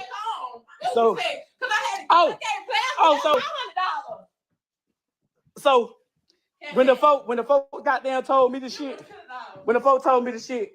about what was going on, you don't think somebody goddamn that really goddamn like, damn, what's going on? I really be concerned, really trying to help you and trying to goddamn fight with you. Oh, you say a hoe, and but here it is. She got mad at me last night and called me a bitch ass nigga. But the same shit she cried about, she do to me. Because so that shit don't be no damn excuse. And then you want to make this shit. What company your house came from? I don't fucking know. What is that? That dog is growling and everything in the background. They ain't paying that dog no attention. Y'all do know animals are very spiritual. If we can feel the energy shifting through this video for those who can feel and see what I see, then y'all know, you know. What company that house came from? So it's Destiny. So thank you here it is. Telling me I have a nice house. So here it is. So she telling me, oh, well, you say, is that a stud? No, this is a man, a guy, but he acts like a female to me. He got some very toxic feminine energy about him. We getting a divorce. Oh, you gonna pay me $600? We gonna pay. So this was another key factor here is she wanted to get a divorce, and like you can hear her in the background because, like I said, let's not ignore what we hear her saying in the background because there are always three sides to a story, right? His side, her side, and then there's the truth. Discernment needs to kick in, okay? She also stated that she wanted to get a divorce, and he was saying, you ain't leaving me. You ain't leaving me. So, I know you lied. We go get out my fucking ear, bitch. What you saying? Look. So, his energy shifted again. She laughed it off, but she knew he'll haul ass and hit her. She knew she knew he would, and he knew that she knew what was really going on. If you know, you could tell. You say he got them devil eyes, Colette. So here it is now. We finna get a divorce. And she talk about, oh, well, you can go. I want $600 in child support. First of all, baby, I'm not finna give you those $600 when your baby daddy ain't paying you up for $290. Why you worry about him? You know what I'm saying? And so you want to see here, oh, I want $600 from you, but I'm a broke ass nigga. But you want me to pay you double, but you still ain't went up and got down. Why you ain't went up there and went up on the shit then? See, he that was something he didn't even need to know. That was something he did not need to know. And if they went to court, he probably would have been paying more than that for a newborn. Y'all, she just had a baby. I think that baby is a few months old. Okay then. You worry about what? So here it is. You can't go. Stop following me. Stop following me. Oh God. You can't go. Stop following me. You can't go to court and tell them that. And so they say, God, please get out they say she was what's the word I seen in the comments? Basically, she was the one following him around and antagonizing him in the situation. Mind you, he's exposing all of their secrets on social media. So make it make sense. So here it is, motherfucker be goddamn try to goddamn stay in my ear because she know she's a fuck shit. So she want to goddamn get on Facebook and try to portray, oh, this nigga doing this nigga doing that, this nigga goddamn this nigga that. But they ain't telling all the damn facts. I'm laying the facts out this bitch. Well, yeah, you feel me? You get out his ear. She get out his life. The fuck? Shut the fuck up and sit back and enjoy the show, bitch. I ain't tell again. The fuck? Don't tell. This is my motherfucking house. I mean, whoever y'all want to be in. Militia Williams talking about, oh God, get out of here. What she doing? When I turn around and punch her shit, she'll call the police and say I'm a woman beater. So he said when he turn around and punch her shit, she gonna turn around and say, I'm a woman beater. But you on live airing your wife out where you should be protecting her, right? But people will see this and side with him as if she was the one being aggressive or antagonizing or pushing him to his limit, but ignoring the fact that he was the initiator in the situation.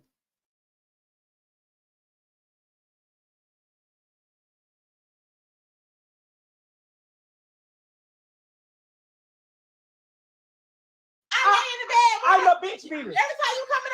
And the fact that he feel comfortable even saying I'm a bitch beater on social media live lets you know that he feels like he's justified in his toxic behaviors and his assault that he commit onto her, and how women are not protected. Really, most women are not protected when it comes to men who abuse women. Listen to how he's saying it in his tone. He has no remorse. He does not care. He feels like he's entitled to beat his wife. That's what the energy is giving. I'm a bitch beater. What you doing? We can fight now. What you doing? We can fight now. What you doing? We can fight now. You come sneak me. You come choke me. Why you put your hands on me? Why you put your hands on me? Why you put your hands on me? That's how you fight me every time. You can't beat me, bitch. Head up or not. Hey, Monster Bubba, come in. Punch in. Y'all see that shit? Y'all see that shit? When you grab my hair. Okay. Quinn, why I told you I want to fight you? Why I said I want to fight you? Yeah. Every fucking time you pull my hair, that's why. So when he do fight her, he's also pulling her hair. When he was fighting her, he will pull her hair. That's jealous bitch shit. And she is taller than him, but she is. But he still got man strength, demon strength on top of that. Because when men who are abusive like him, they be enraged.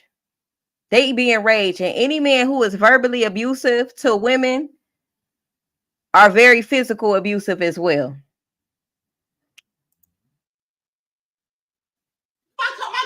Oh God, money. That's all she do. That's all she do is sit there and run a mile. When a bitch got there, really got there and try to got there, put that press on her, she don't want no smoke. Oh God. Be doing all that extra ass shit. Why even put your wife in a position where she feel like she need to be fighting you any fucking way? Like, what are we doing? What's really going on out here? Where men are being justified for being a woman beater and women are trying to square up with men. That's what it sounded like to me. All y'all that's on here, y'all know me, y'all know what's going on. Yeah, that's why I been fucked up. Bitch done rooted me up. They need to root your ass up. They need to knock your ass off there. Yeah, that's what's going on. You see what I'm saying? Shit, I already know it ain't worth it. Shit. But then this the thing that's holding up. I keep telling her, let's just out of non-contest. You keep everything. You say it's yours, everything. You keep everything. Okay. So when you go to goddamn sign the shit over, I sign the divorce. Let them decide how much. Let them decide how much I'm gonna pay on child support. But she keep goddamn, she keep goddamn coming back telling me, oh, I want $600 a month. I want see, bitch. How you gonna tell me how much you want? Let the judge tell us. You feel me? Dragging it on. But if you do, that's what they give you. No, he need to goddamn go. Yeah. He need to go. Yeah. Go show him your medicine that you need to be taking. Them big ass horse pills for that goddamn mental health shit. That's what they have wrong with you. Ain't no goddamn root. Oh, okay. See, I missed that part. So he was taking mental health medication. It just gets worse and worse. You need the same shit for Cole. Look at him smiling. Look at that smirk. Look at that demonic smirk right there. I'm telling you, he done shifted about 4 or 5 times in this one video. Literally. Look at him. Hey.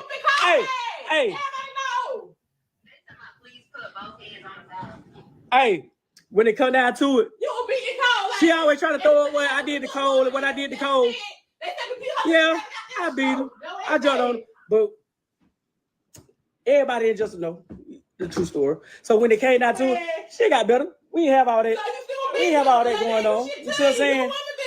You know. He got mental illness problems. He's a proud convict. He has assault charges. He beat his ex-girlfriend or wife. She claims she's a wife. And the red flags wasn't enough to, like, the red flags weren't slapping her. Oh my goodness. I just can't. A lot of these men be out here undiagnosed. He was a diagnosed mental health patient and that wasn't enough. I hate that women have to get to this point where we are almost unalive for missing the very red flags. And letting love override these toxic behaviors. Lack of self-love and lack of self-awareness and control and all of that. Like, all of that plays a part. He shouldn't have never been with anybody's daughter. Never. You say, who is Cole? Cole. When they say Cole, girl, Batman. What did they say about Cole?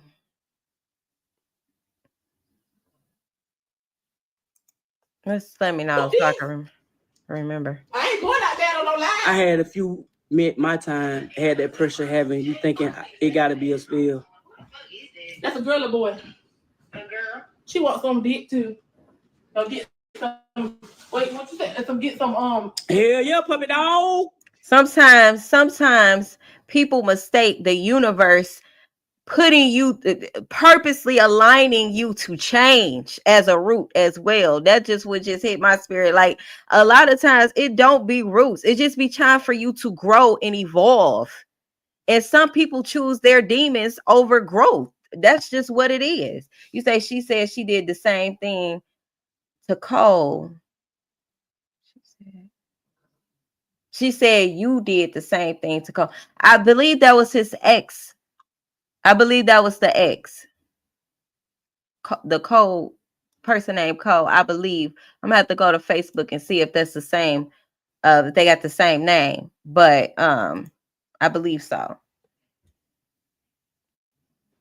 Yeah, puppy dog.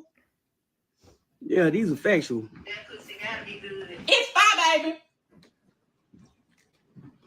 These are done. I mean, what the hell this got to do with what the fuck I just said about the pussy being good? Like they talking about the cootie cat being good and all of that. It is. Got nothing to do with nothing. You better get up out of Crazy. A whole nigga going live. That's crazy. Yeah. Insane. They got 193 likes. You're a whole girl in the goddamn background. Got goddamn this bitch from the goddamn army for goddamn a DUI. Bitch, you is invalid. So, and she get paid every month for She's it. invalid. She's invalid. She's invalid. If she could keep her oath with the army, bitch, she's not valid. She's not valid. She be having to have shit like that. Hoes in the background. Hoes justified. Hoes justified. Hoes justified. Hoes justified. Goddamn the fuck. She on cause they all hoes.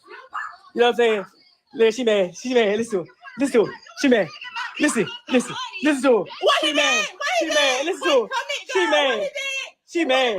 Yeah, he's an instigator. He purposely say things to get a rise out of people. Like, yeah, she mad. He hit a nerve, trigger it, like all on purpose. Again, what was the point of this live? It was to get a rise out of his wife. My bitch for some money. Hey, she mad. She mad. So he trying to overtalk you so they can hear Tell you. her to come in. The fuck? Yeah. Yeah. You mad because she got So here it is. So here it is. she get paid every month behind that shit. And the fuck? You need a check. Trump finna cut all that off. It don't matter. Bitch. She still got a job too. Then she better keep it. Will. Homegirl must eat a good eat. It do, bitch. I don't be getting fucked. Oh God, she do. That's what the girl said. Oh God, she do, Hogan. The fuck? Hey, tell him this though. Hey. You trying to talk shit, but tell him the real you. When I was acting like I was her messaging you one time, you seen a picture of your bitch trying to hop down. So you be talking shit about her, but baby, you would have fucked her too. Tell the real story. Cause she's a hoe. But they want to make you. The fuck? Who the fuck want to hear the hoe? The fuck? Who want me to know? But And then it comes out. Now it comes out, you know, what the fuck he been doing and had going on. He said, oh, like, so what? Who wouldn't fuck a hoe? You know, but you a hoe. Like, what? Hey, that bitch is crazy. The fuck? you crazy. Hey, y'all. One thing about it. Two things for sure. Ain't no shame in that Everybody goddamn. online, pull out your money. How much money y'all hold? got? Pull out your money. Mark, pull yours out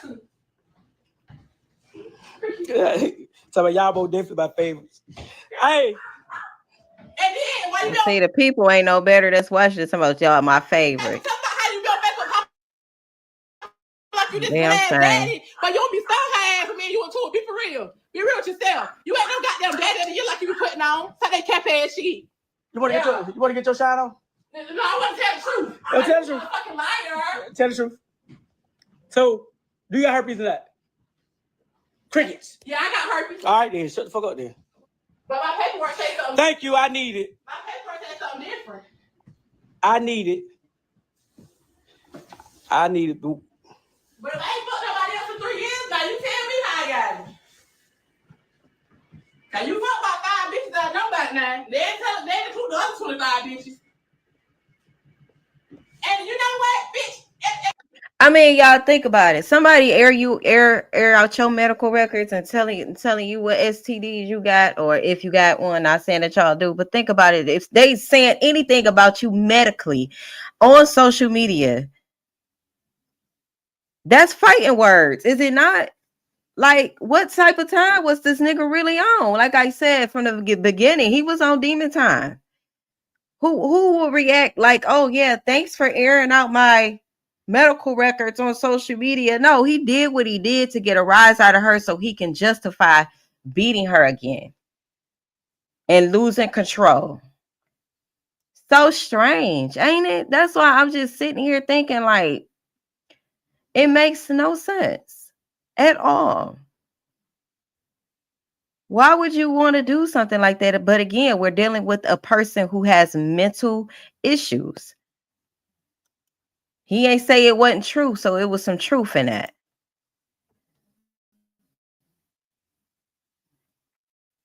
And guess what? I believe you fuck cheap. Because she'll have never looked at your damn phone and say that girl got herpes. You keep talking about fucking herpes. Yeah. I believe y'all. That's not what happened. Yeah, they said Vontae had herpes too. So what that mean? I never heard And you came to me and told me. You came and told me that you weren't fucking with.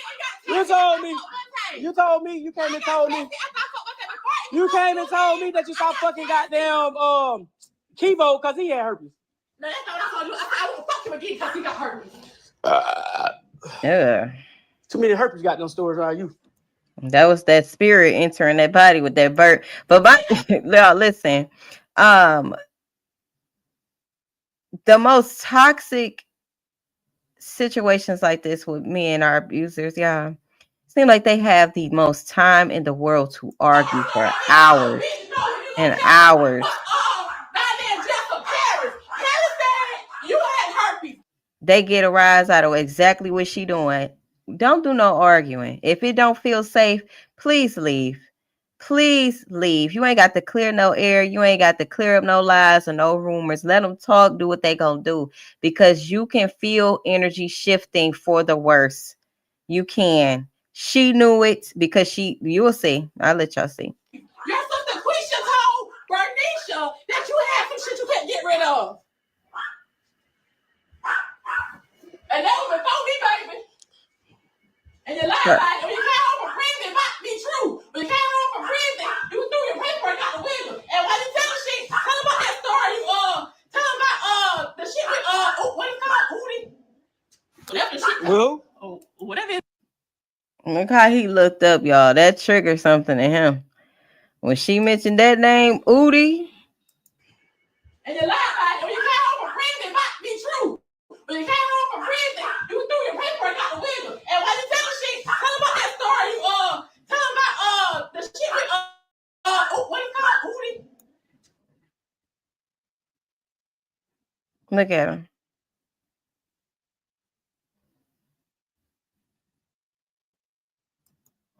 Whatever the shit. well, Whatever.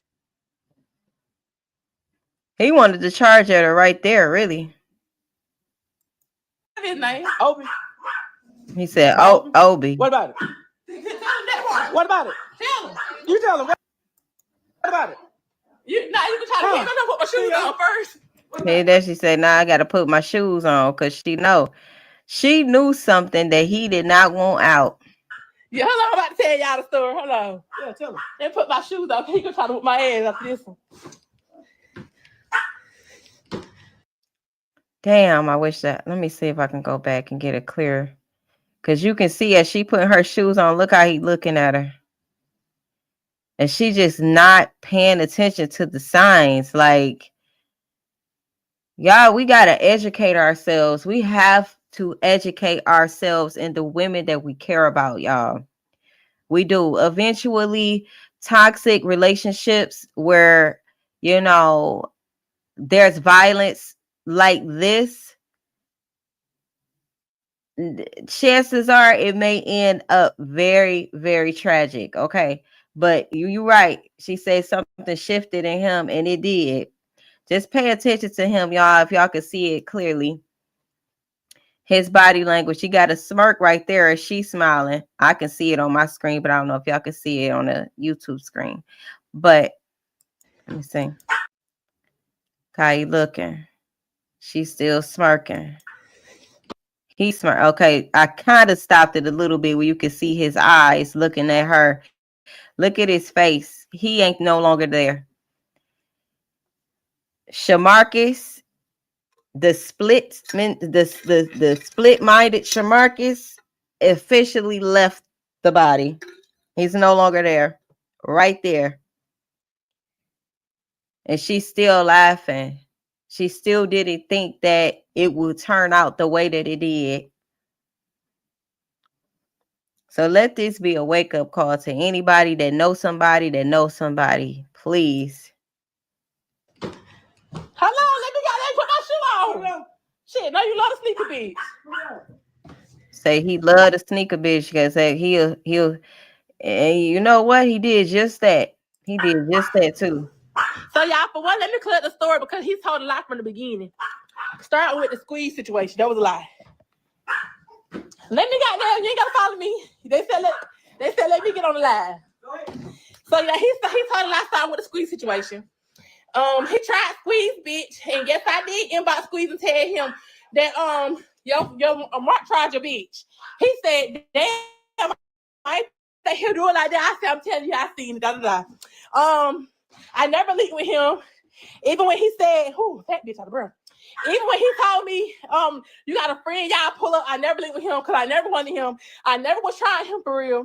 I was just wanting to tell him about Mark. I ain't know he was pussy. I ain't from Jefferson. Like he just said, I ain't from Jefferson. So I ain't know he was pussy. So I'm thinking, baby, he got them beat Mark ass to get some straightening. Mark lied like he was talking to me. He was talking first. That's a lie. The reason I even knew to say something to him was because I seen Mark talking to Kanaya Rivera. If you look on Facebook, y'all know who that is. I see him talking to her. Okay. Fast forward. After all that, boy, he whooped my ass and he found out that I was texting and messaging the boy. Mark like the this shit he can't take. Y'all, a lot of y'all bitches know Mark be on y'all story, Mark be on y'all messages. Mark is a thirsty ass nigga that try every bitch and fuck anything. I can tell him right now, better get back like he said about the bump on the ass. If it was herpes, why did you come lick on me and suck on me? I'm talking about I was trying to eat my pussy. And I'm like, why would you do that? He said, I don't know. Yeah, sit bitch. Like you ain't gonna sit here and tell me that. Yeah, this man is crazy.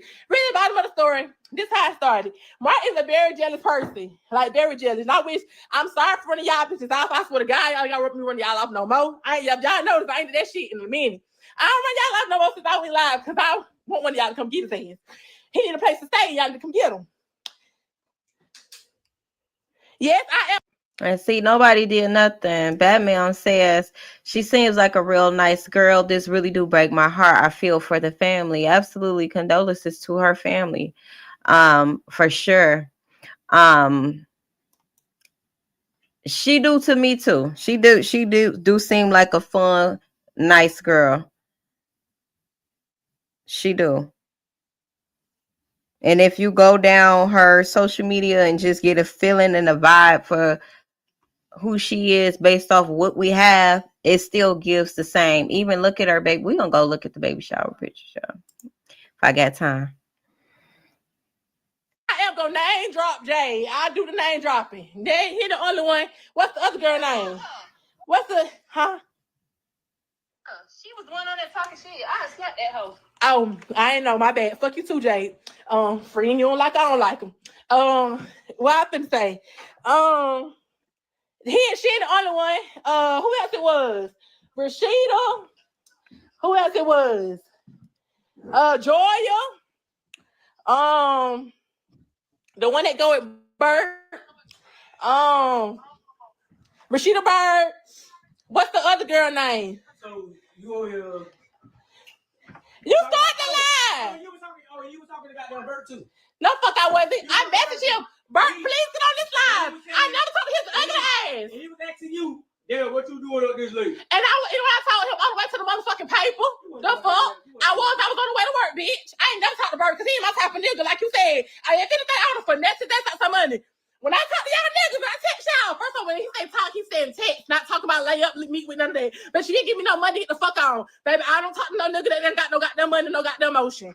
No. You ain't gotta have it, bitch, you gotta send it. And baby, we still ain't finna link it. We definitely ain't finna fuck. That go Mel. Mel, you know he was how much? A centimeter from being a bomb. You know. Bernard said, Mark, you a gremlin, my boy. Good country ass whooping. Yeah, a good country ass whooping. Bitch, you can't give me one money, Treese. Mm-hmm. Hey, Jay, Keith. you is insane. Man, y'all motherfuckers crazy. You either y'all be on it. Both of them, nah, I ain't gonna do you like that. Okay, you ain't started with me.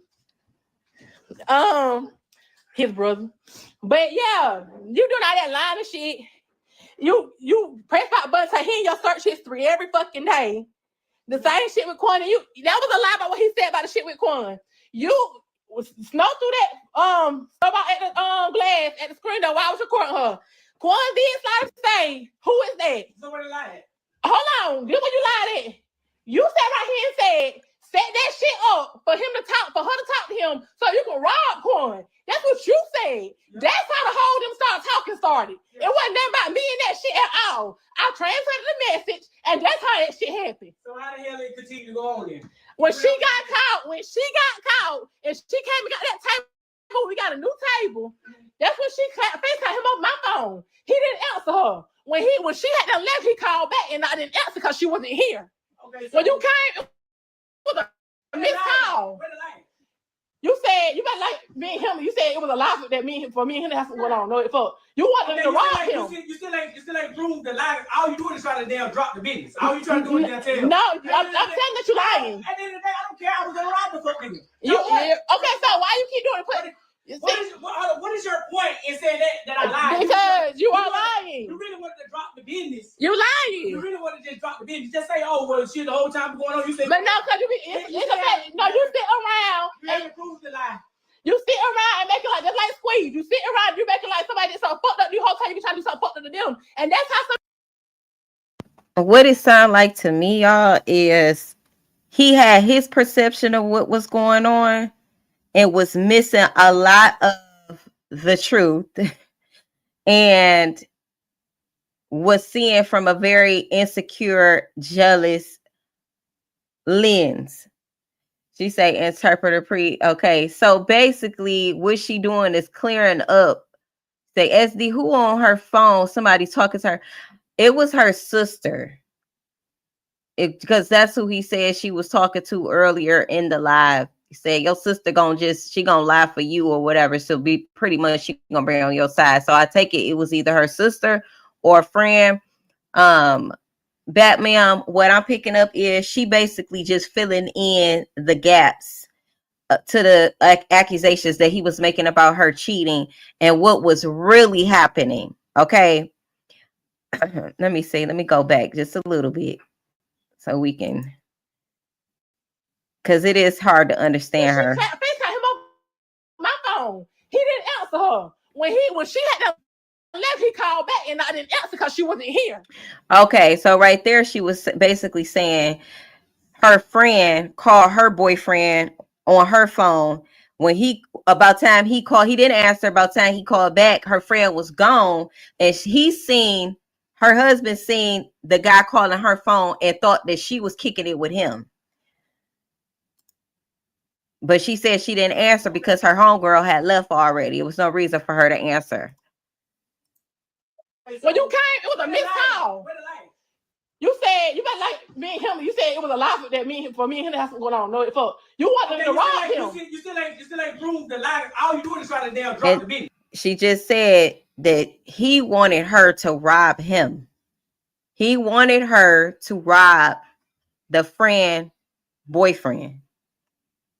All you trying to do is damn tell. No, I'm saying that you lying. At the end of the day, I don't care. I was gonna rob the fuck nigga. Okay, so why you keep? So that's the detail that he failed to mention. He made it seem like she was trying to sleep or backdoor her friend to get to her nigga, right? That wasn't really the case. She just exposed that he was wanting her to rob the friend, and he didn't say that was a lie, okay? Keep doing it. What is your point in saying that I lied? Because you are lying. You really wanted to drop the business. You lying. You really wanted to just drop the business. Just say, oh, well, shit, the whole time going on, you said. But no, because it's okay. No, you sit around. You haven't proved the lie. You sit around and make it like, just like Squeeze. You sit around, you make it like somebody did something fucked up. You whole time you be trying to do something fucked up to them. And that's how some shit be done happen. You know why I was going around the bitch? Because why the fuck is he on your page in your inbox? He waited. Why would he want his wife to set somebody up to get robbed? And clearly, like she said, he liked to make it seem like everybody else fucked up but him. He's a narcissist. You lied. What the fuck? He slid up by snow. By snow. What the fuck? I don't give a fuck what he said. Why the fuck is he on there when I already mentioned him? I ain't getting mad because you telling the full truth. That's what that is. There ain't no damn full truth. The fuck? What did he say? He said somebody said y'all was gonna ride Quan. That's what I heard. KB, we ain't getting off because he done lied, so it's time to keep lying. Broke ass. What you say, friend?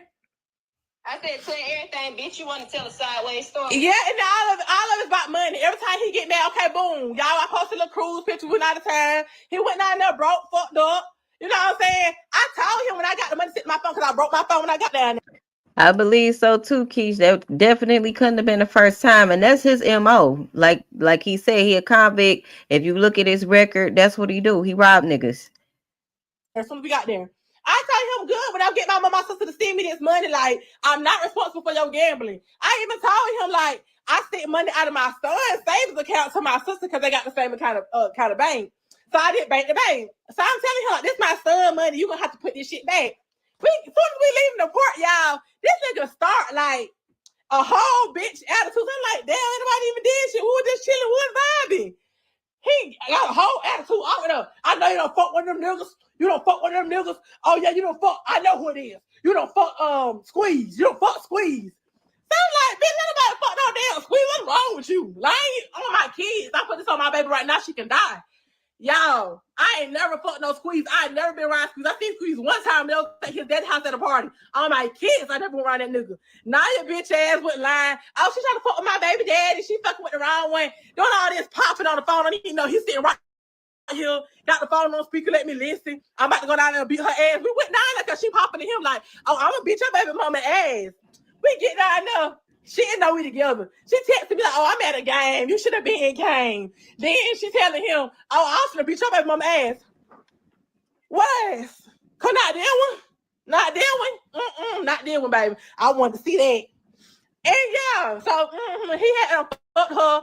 I was FaceTiming her, while fucking him and shit like that, just harassing her, fucking with her. So she fell back, but she was a treat. Y'all hop on the shield, got them, give you a little bread. She thought you gonna make some bread, she'll give you some.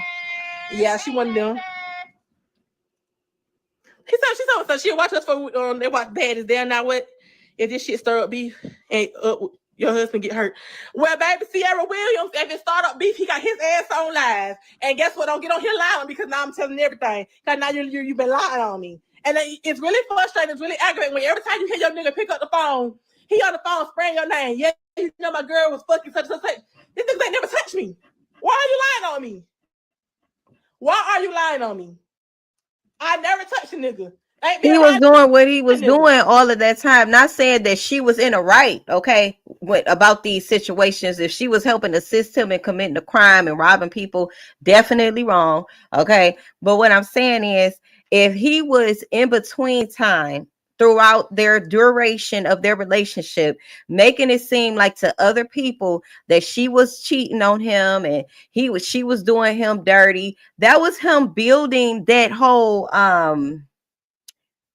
flying monkey narrative. You know how narcissists do, where they try to paint themselves out to be innocent, so when they do what they do, it's justified. So when like he said, when he beat bitches and he beat women, it's justified. She deserved it because she was treating me bad. She deserved it because she was stopping my money flow. And no, you was just a badass you was just a bad person. Like, you know what I'm saying? But that's what narcissistic men do, or narcissists in general. But we talking about abusive men in this topic, okay? DV awareness. He was purposely building up this narrative, okay, to where she's always trying to always trying to plead her case or explain herself and say, no, actually it happened like this. No, you know what I'm saying? That's what I'm picking up about this. All right, give my phone. Then let me finish. I'm on live. You had them 2 hours. You pretty go on your live. Now you want the phone back. I ain't get to tell you. I ain't get to tell about Udi. Then I swear you'll die. Then I gotta die about that. Now, see, she mentioned Udi again, and he said, you want to die about that? She's like, damn, I got to die about that? Okay. Oh, my shit. Damn, bitch. I got to die if I tell what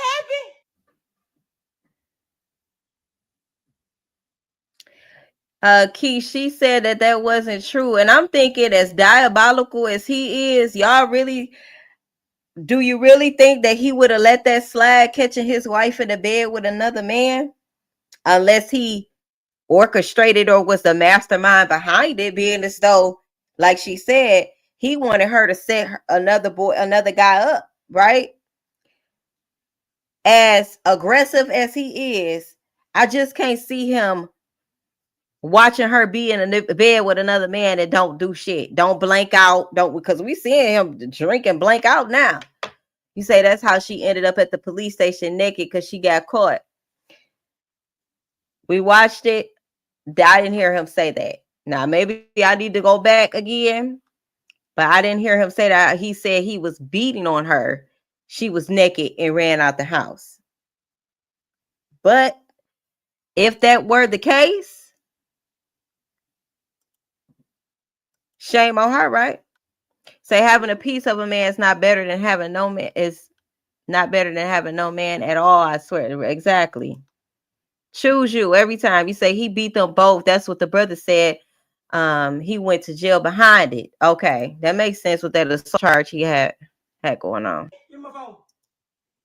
That's crazy, y'all. I ain't really gonna die behind this, all y'all won't know that tea right now. Mark done got quiet. Where he at? He right here. He getting mad. He don't like the truth coming out. And that's where he striked her right there. Okay, so let's slow this down a little bit.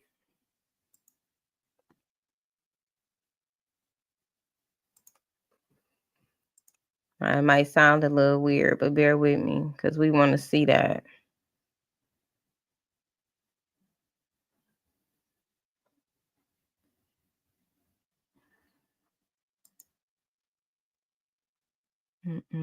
Let me go to like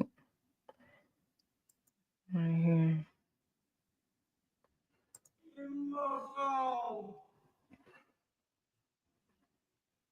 Still smiling, still clueless. That's crazy, y'all. I ain't really gonna die behind this, all y'all won't know that tea right now.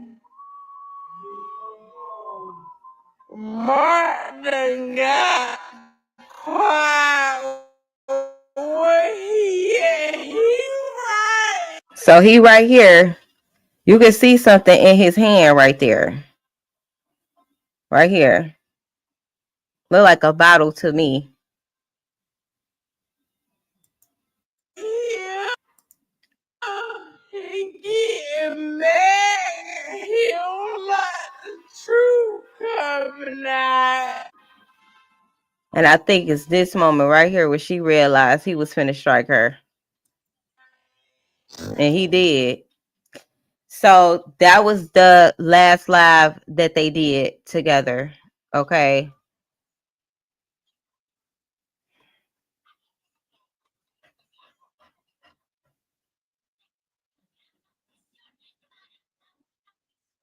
Oh, you say you can hear him clicking it too. See, I was paying more attention to her body language and his body language. Or what I could see of him at this point. But let me speed it back up because you said, well, he was clicking it while he was like hitting it on the counter or something while she was talking. You could hear the clicking.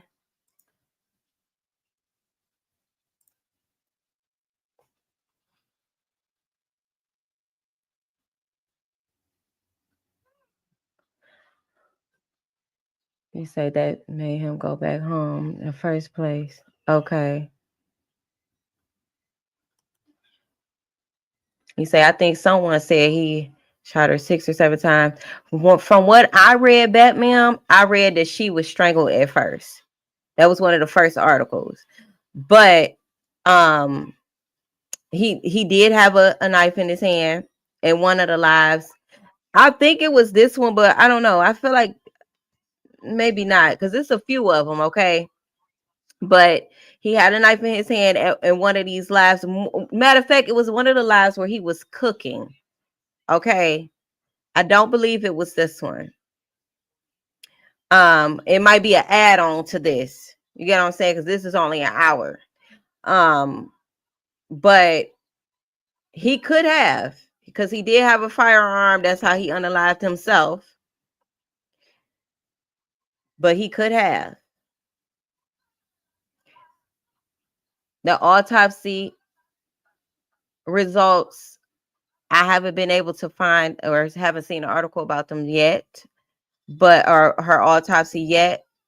I'm sure the family know. I'm sure it's out there somewhere at this point, because I think they about and had her funeral or close to it. I mean, it's the 22nd now. This happened like the 15th.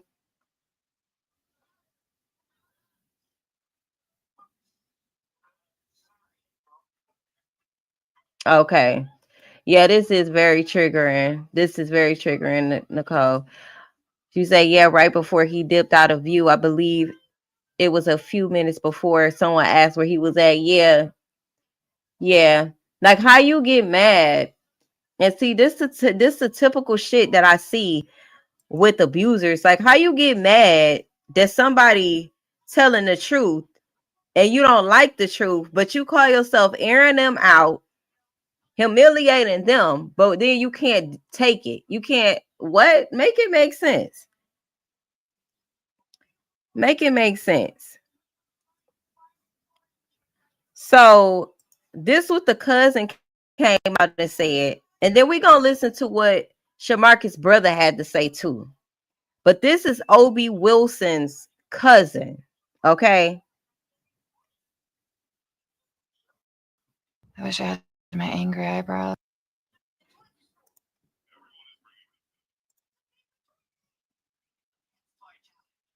I probably wasn't even paying Let's clear attention to something that up. click, First of all, that clicking sign. I was so busy looking at, the screen at her and hearing her. I ain't even hear the click, but I'm gonna go back and listen to it when I get off live. But this right here is the cousin.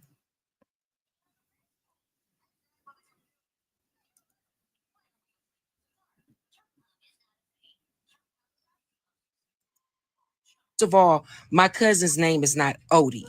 It's Obi. Okay, let's start there. Secondly, y'all paint this narrative as if it was some type of down low situation going on. And what I want to let y'all know is, first of all, Obi got bitches. Okay. You say you think that she took it too far because they both were throwing blows, but she hit below the belt.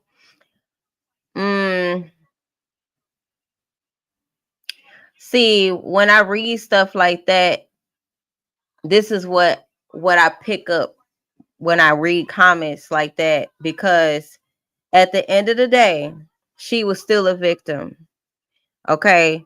There is no excuse or justification for someone taking someone's life unjustly. You get what I'm saying? Like, you get on live, you expose her personal business, you paint her out to be a cheater and no good wife. Okay, and you make it seem like she kicked you when you was down, she put roots on you to keep you down, and she was the demon, because he even mentioned that she was the demon.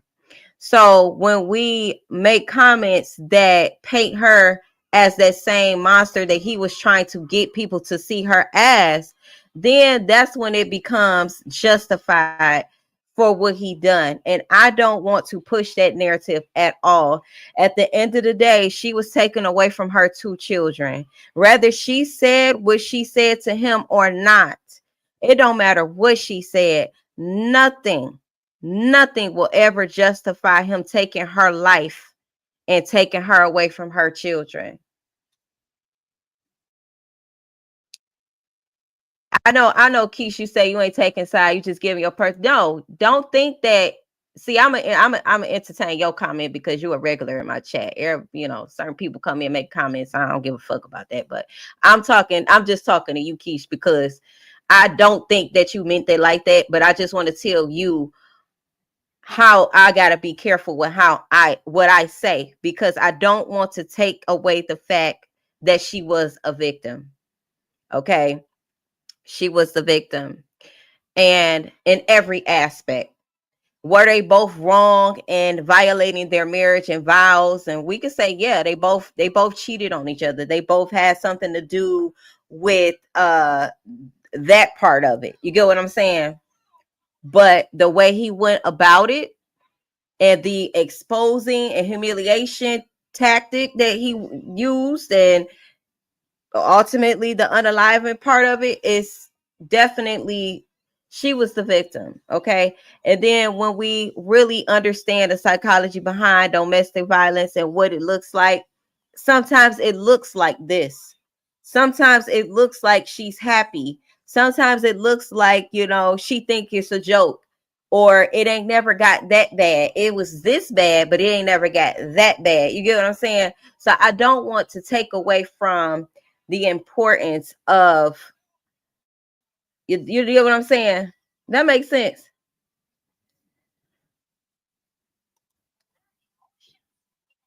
Take away the severity of a woman who is in a domestic violent relationship and situation. Say sometimes I talk a lot, but I'm very outspoken. I think freely, and you say I look at the full picture. Right. Okay. Yeah.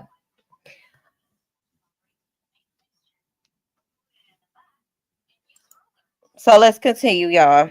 I'm gonna just say that he was not a part of the community. This is not no DL situation. I also want to say this because the narrative that's being painted is not right. First of all, my cousin is deceased, so rest in peace to him. But I want y'all to understand a few things about our family. We got some serious steppers over here. And when I say steppers, I'm not talking about the stuff y'all see on the internet where they posting up. No, I mean, we got them real gangsters that move in silence, okay? Everybody's sitting here trying to figure out, why did Shamarcus do what he did? Well, I don't think that was the best thing to say if y'all get gangsters that move in silence. I think maybe that should have just been left out. let me explain to you why. Because it's a couple things y'all need to know. First of all, Shamarcus knew that he wasn't going to make it 24 hours. Let's start. He wasn't going to make it 24 hours. He wasn't. So it was better for him to do what he did to himself before somebody else did something to him. Let's start there. Okay. Secondly, everybody's painting this picture as if he.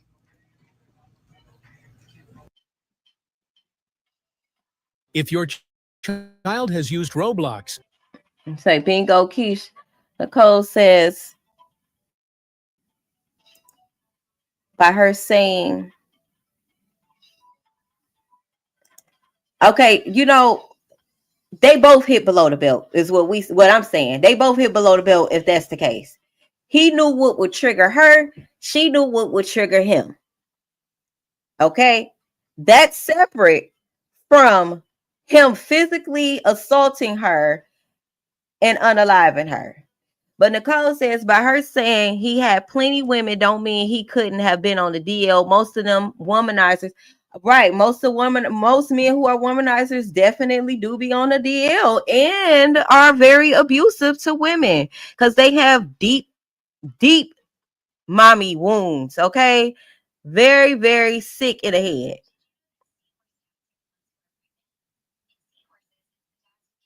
They be hating their own mamas. Then they don't be wanting to live. They afraid to live in their truths. So they take it out on the woman. Very true. Very factual. Pew pew Zaria, or if he Zaria, and that wasn't the case. What happened is that boy put hands and feet on that girl. And this wasn't something new. He always put hands and feet on that girl. Okay? Head, shoulder, knees, and toes on that girl. Let's be honest. This time stuff went. So the cousin of Obi is saying that he didn't use anything to unalive her. He physically assaulted her. That's why I say the first article that I read, they said she died by way of strangulation and she went unconscious. Okay. If he choked her until she went unconscious, that literally only takes seconds. Okay. And if she was left unconscious for a whole hour, possibly she could have been saved. But a lot of times, men who are abusive do strangle, aka choke the woman. They do. They do because they be trying to regain power and control over the situation. And they, like I said in the beginning, they believe that woman is their possession. So they have a right to. That's what that is. If you want to look at the psychology behind strangulation. went a little bit too far. It happens. It went a little bit too far. Rest in peace to both of them. Okay? Because it's never right to put your hands on a female. Let's start there. He put hands and feet on this girl so bad that she was unconscious. Now, personally, I feel like she could have made it had she got the medical attention that she needed. But she laid there for an hour and a half. An hour and a half before police had even arrived. Make that make sense? If he really cared about her, you know what he would have did? He'd have picked up the phone and called the ambulance. But he didn't.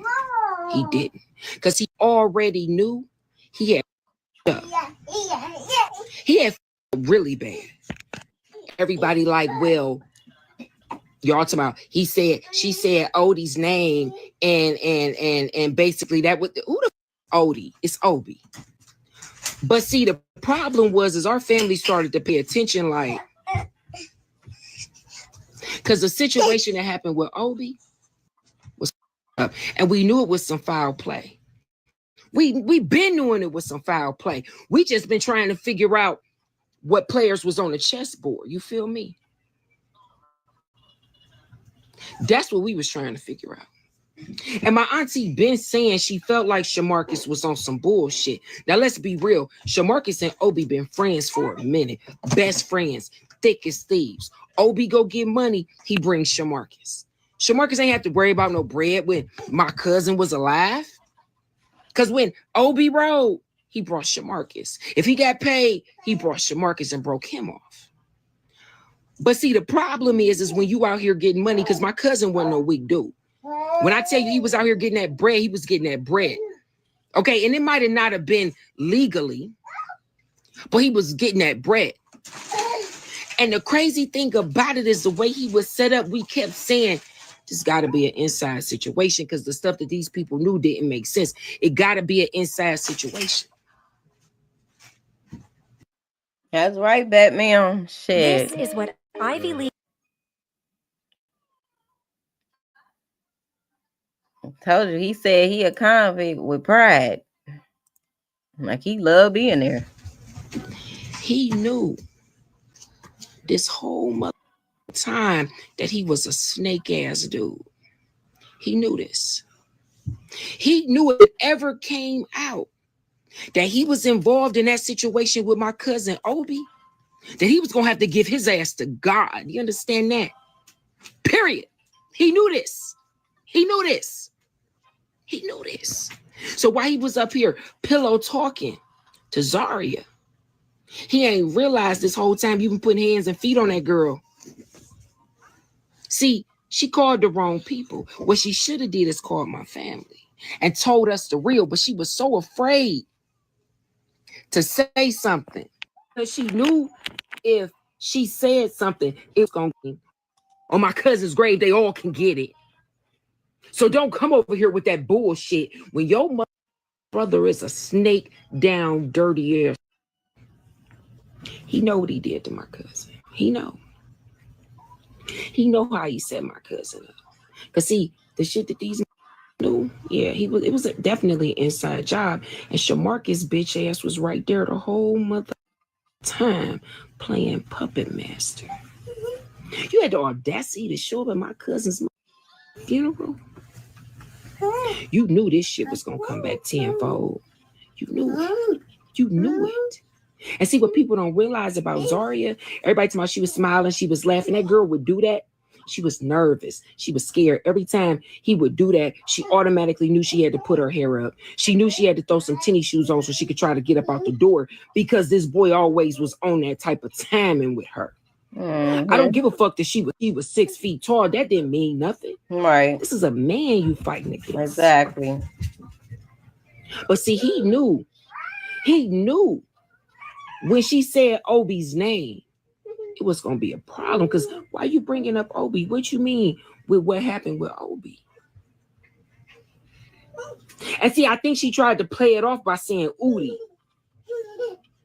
She tried to play it off because she knew if she would have said Obi, everybody in my family would have been like,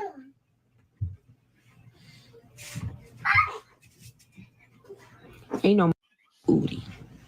It's Obi. And see, God got a funny way of serving revenge cold, bruh.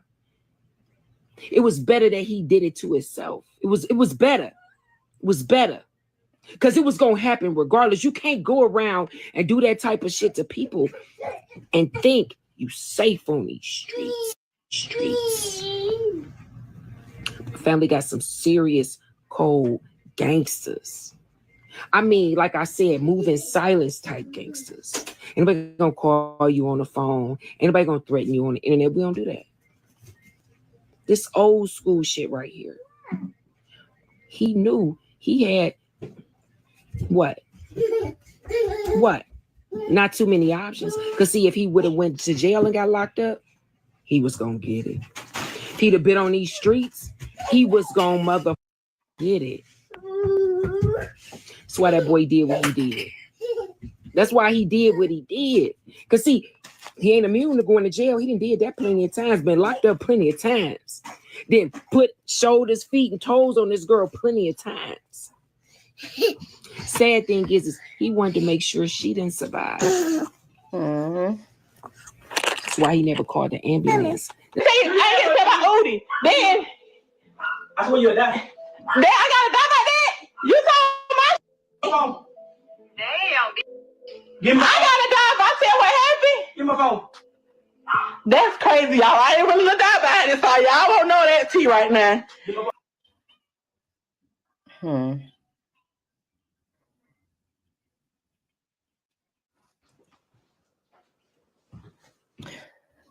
So yeah, what y'all think about what the cousin had to say? Nicole says he was a straight up coward. I agree. Keith says he was 6 feet. She was 6 feet. He was 5'5". He was 5'6". And in this video, it clearly shows her hitting him and slapping the phone out of his hand. I wish they never got online with this. This was a lot. I think I did see a part where she snatched the phone out of his hand. But again, what was he doing when she snatched the phone out of his hand? He was exposing her and humiliating her. Okay? That's abuse. And we need to be aware that there is a such thing as reactive abuse, or what I like to call retaliation abuse.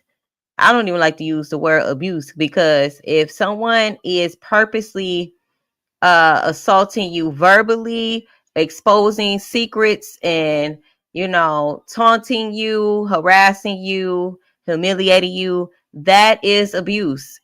So how a person responds to that, it is retaliation. Okay. Keish also says if Shamarko, what's his name? It's not Shamarko, is it? I can't think of his name right now. Anyway, the husband was a snake nigga doing illegal stuff, and Ubi and him was locked up. What does that make? Ubi, rest in peace to the deceased. Yeah.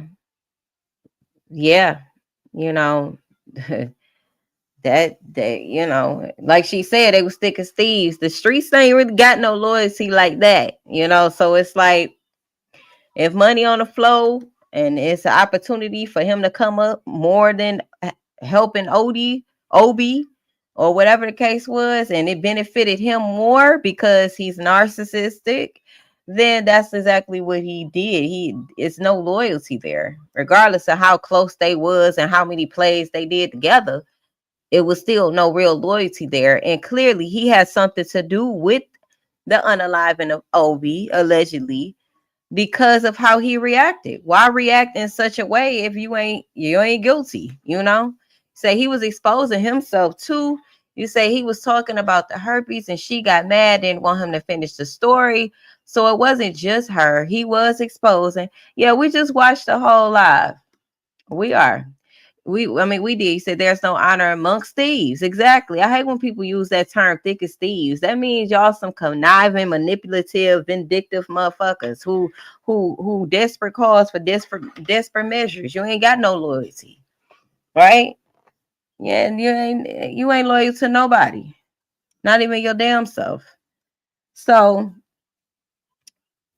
you know, this was a horrible situation. Let's see what the brother had to say, which will be Shamark. That's his name, Shamarcus. Shamarcus's brother. Let's see what he has to say. And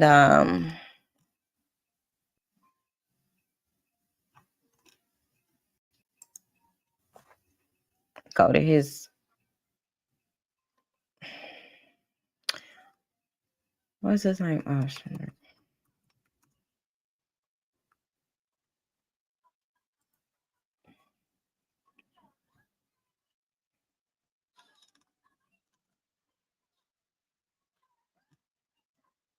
I was supposed to find his Facebook, but oh, you know what? Let me see. Because I don't think that this video only 3 minutes long. I think it was one longer than that.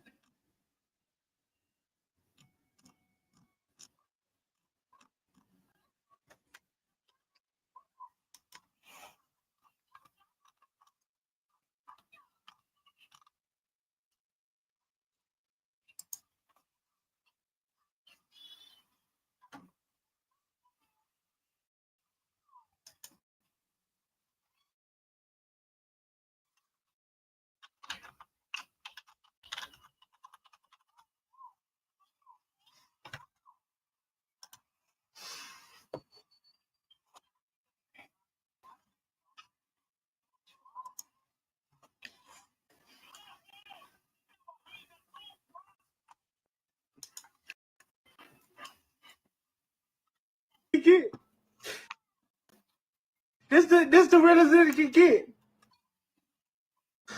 Hey, whew. I would say it like this. Damn, bro, sorry to take you serious, my nigga. And shit, I thought it was just a typical. I thought it was just a typical, my nigga. I ain't gonna cap.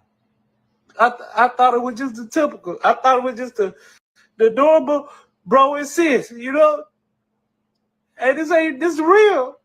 This real. This the real. Yeah, that's people's problem. Ain't nothing typical or normal about a toxic relationship where somebody's getting beat on. As I can get. This the real as I can get. This the real as I can get. This the real as I can get. This the real as it can get. This the real as it can get.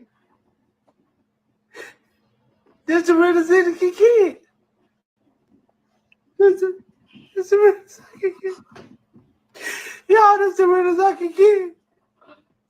I've been real with y'all about everything. But this the real as I can get. This the real as I can get. Y'all know how much I love Mark. That nigga Mark did everything for me. That nigga real nigga for me. That nigga challenged B for me. Everything. Nigga shit on my nigga. Nigga shit on my brother name, but kill him, nigga. Oh God. Hey, this the real as it can get. He just I'm delusional gonna tell as his y'all. brother. I'm sorry, bro. I ain't take you serious. Nigga, I'm sorry I ain't take you serious, nigga. Nigga, I'm sorry. Whew. My brother, I love you. I love you more than a lot of people love you. I love you to my dying breath. I love you to your dying breath. I did. Ooh. Hey, you want to see real?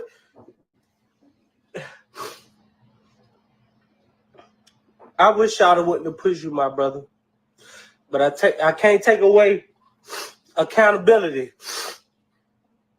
You know, we all told you to leave him. We all told you to, you know, And I'm sorry for her family too. I'm sorry. I'm sorry for 7, my niece. My fucking niece. I'm sorry for Cody, my nephew that you took on as your own. I'm sorry for that. I'm so fucking sorry. I wish I would have. I tried. I called everything. I did. I called. But he didn't pick up. And it's okay. It's okay. But I'm gonna be real with y'all. It's all good, bro. It's all good. Cause nigga, guess what my daddy said? My daddy said, now you free. Now you free. So it's all dang. I took it for a game. I took it for a joke, y'all.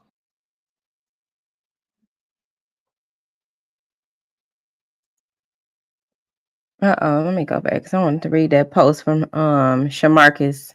Shamarcus' mama said something too.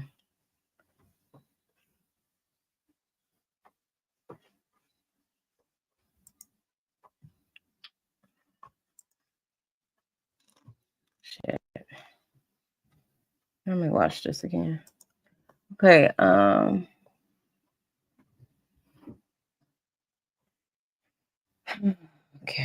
okay.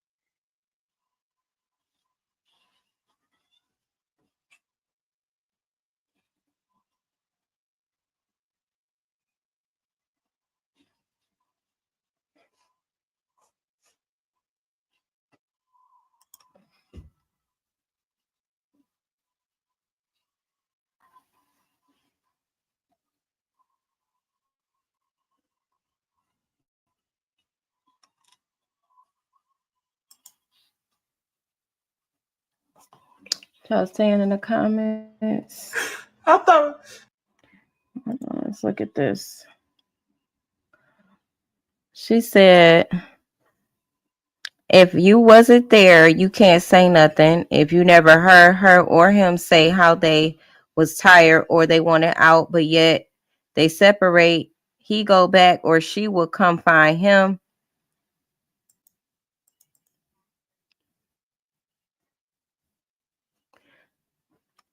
To my house or the park in Jessup, you can't say nothing. They loved each other, but they was too much alike and very toxic. Her family was tired of the constant fighting and threats, and so was we. I've seen the time she would call him to come home when he moved out and came back home. But a man can only take so much verbal abuse and threats and physical and emotional abuse. See, this is how I know they did not. His mama was a problem, and she did not hold her son accountable. He loved her and she loved him, but they wasn't good for each other. I've begged him numerous times to leave, start over, it's okay. Saying that she verbally abused him, threatened him, and physically, man. But yet he the one took her life. She was the one running to the police naked. He openly admitted that he beat her. Let's continue. But if she knew he was with another woman, she'll try to bust it up. I saw and heard them both. I've tried to help counsel and advise. They both couldn't leave one another alone. I couldn't understand why they both couldn't just deal with it. His mama was probably the one to put the root on him. The right way, she said, but couldn't just deal with it the right way in private conversations and at church. I've tried to help them, but it would go south quick sometimes, and sometimes it will go right. It was something going on with them that they both didn't reach out. It almost was as though they loved the toxicity, although both sides of the family knew it wasn't going well. No, he wasn't perfect, and no, she wasn't either.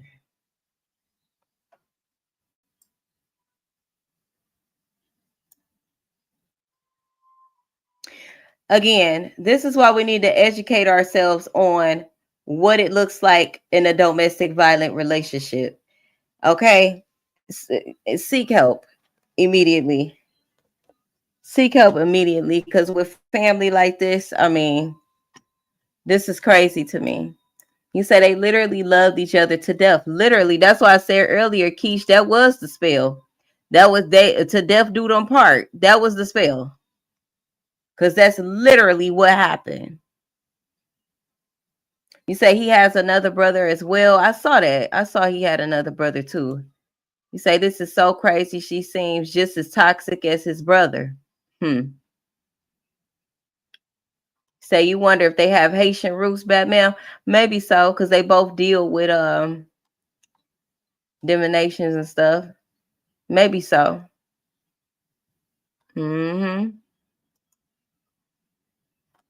Definitely could have been that, mama. She say she tried to help him, but help would have been your son sitting down during the time for beating on his wife and not justifying his behavior. That's what help would have been. Go sit your ass down, Mr. Convict.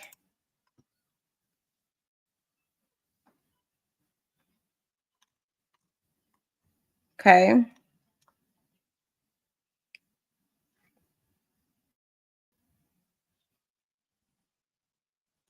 Right. Somebody says if she could have been saved.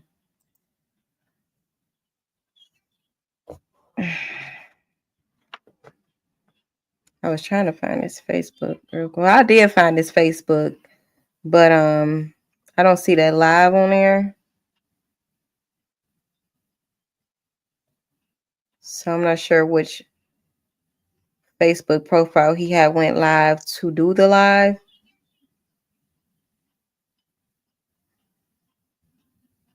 However,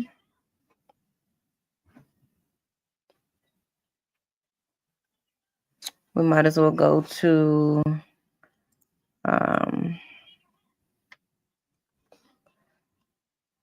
the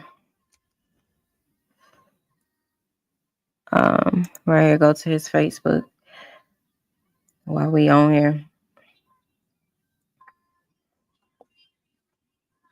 You say, I wonder if the abuse started before they got married.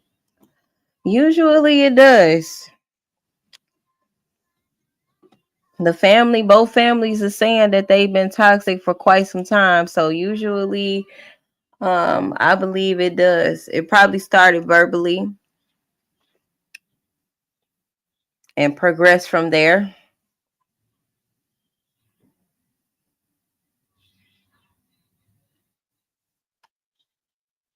Say she bragged on beating on him too, as the remember she said he only gets the best of her when he pulls her hair. Just toxic all the way around. Yeah, I did hear her say something to that extent.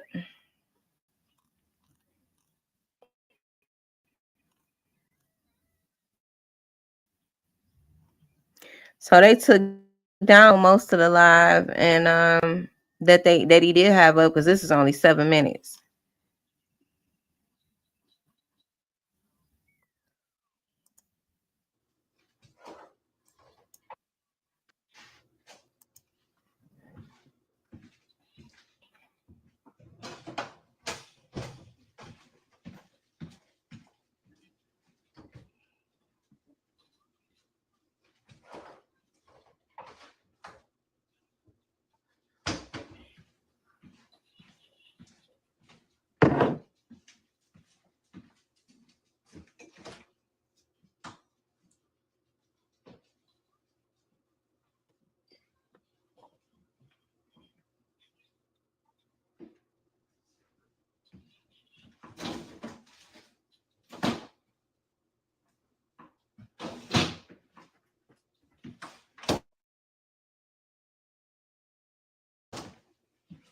What's going on, y'all?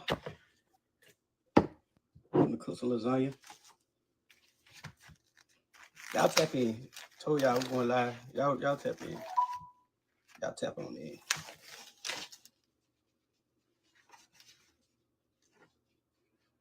Y'all tap on in.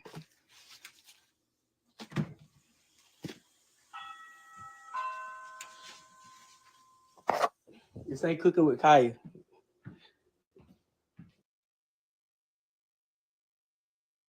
Yeah, Keish, the inside of trailer homes usually they are nice. They got a lot of space. It's cooking with Mark. Who is it?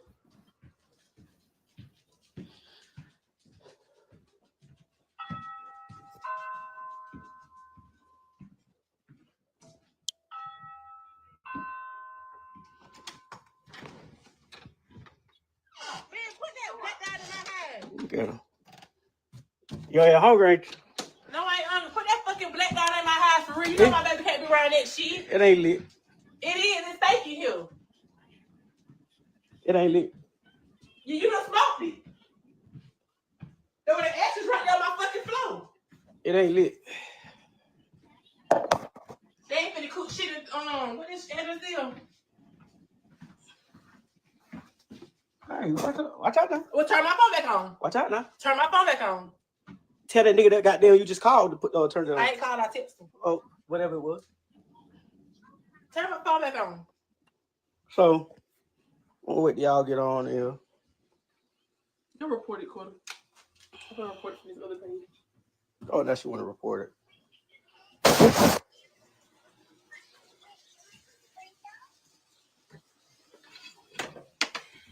Well, first you got to get your seasoning or whatnot. Mhm. I'm gonna go with the complete season, motherfucker. Nobody want to see you cook. They finna hear more than got there be cooked.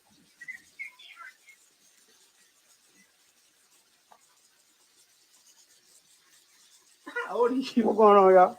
Hey, how old are you? I'm talking about, listen, last time you went live, he was like, boy, you look lame as hell up and doing shit like that. No more. I look like hell, but stand with a bitch who done burnt me. The fuck is you talking about? The hell you talking about? Y'all tap in. That's childish. That's childish and toxic.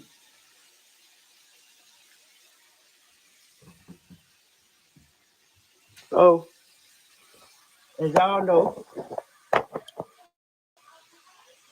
I come with the drama. I come with the drama.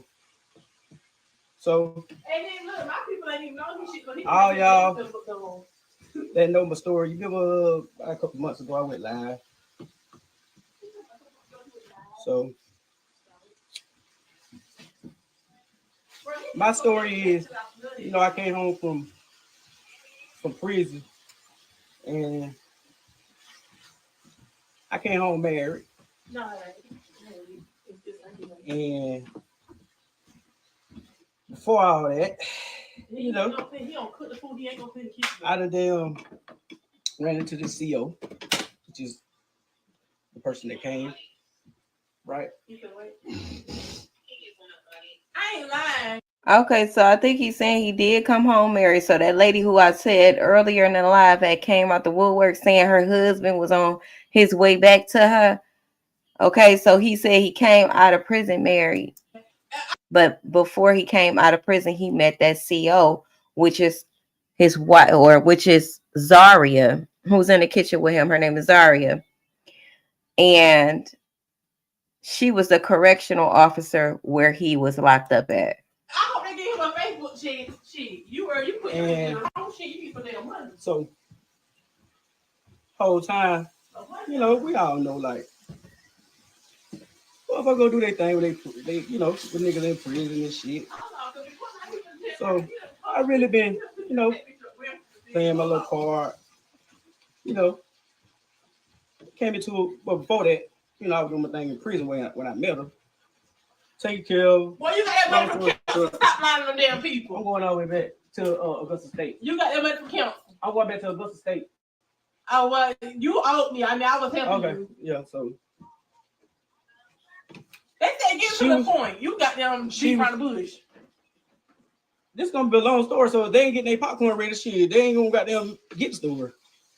So I'm gonna tell you, we finna get every bitch you got them food. So this motherfucker here, inside here, and played me. She used to get a lot of, you saw the text on the shit. She used to get text, she was fucking the nigga, she would get the text. I mean, yeah, Keys, you can see, I don't think she was necessarily afraid till she know where the limit was. Like you gonna like she triggered him, now she can know he about to attack her or something to that extent. But if you listen to how she talk about him, she ain't had no respect for him no way. She thought this nigga was a sucker.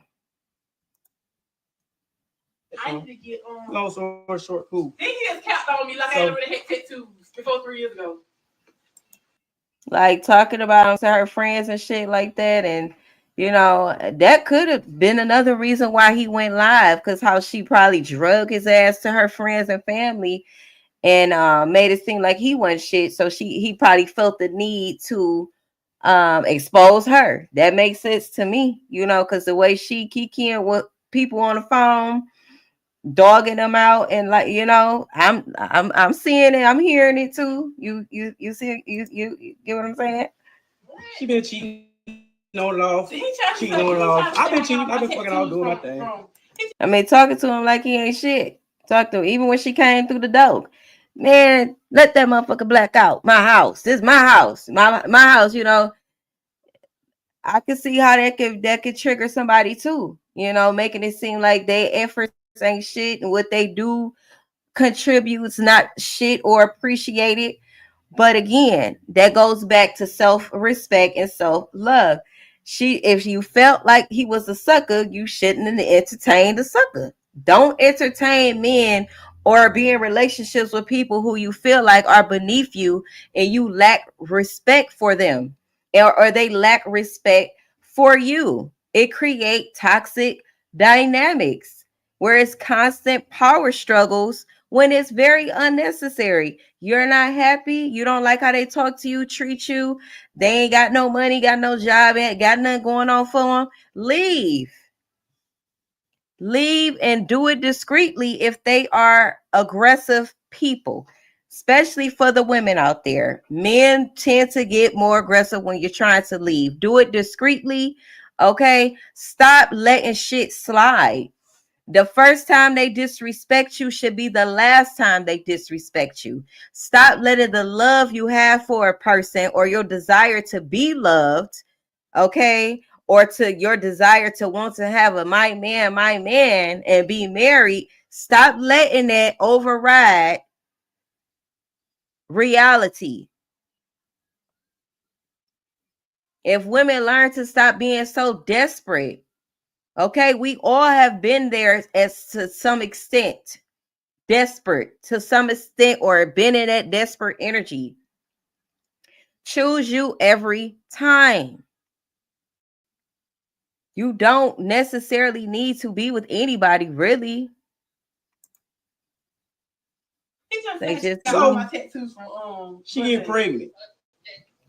So I fuck around. I got what? And cheat while she was pregnant. First time cheating. I went in home about. That was your first time, nigga. About a year. Pay $100 for phone, never won't pay no bills. So again, she saying that, but I was paying bills when I wasn't even staying here from prison. Well, you didn't pay. So yeah, that he couldn't keep up with her mouth. If y'all listen, when I say that, I mean she broke that nigga down with the things that she say. As most women can, we can be very lethal with our mouths. A lot of men that are broken, mommy issues, toxic, or people in general can't handle it. They can't handle a person like that, you know. So, Stay here, shit. The motherfucker got down had the nerve to try to validate her cheating with me inboxing girls and shit when I'm in prison. Shit, I needed a pen pal. You feel me? I want the pen pal. What you mean? So she validated that while she around here getting fucked. Okay, so I come home, back to the point. She get pregnant. My daughter, like y'all done seen on my page. I get called up cheating. So she calling my phone. She calling my phone. So she come and tell me, "Oh, I'm cooking lasagna, my boy." Hey, give my phone.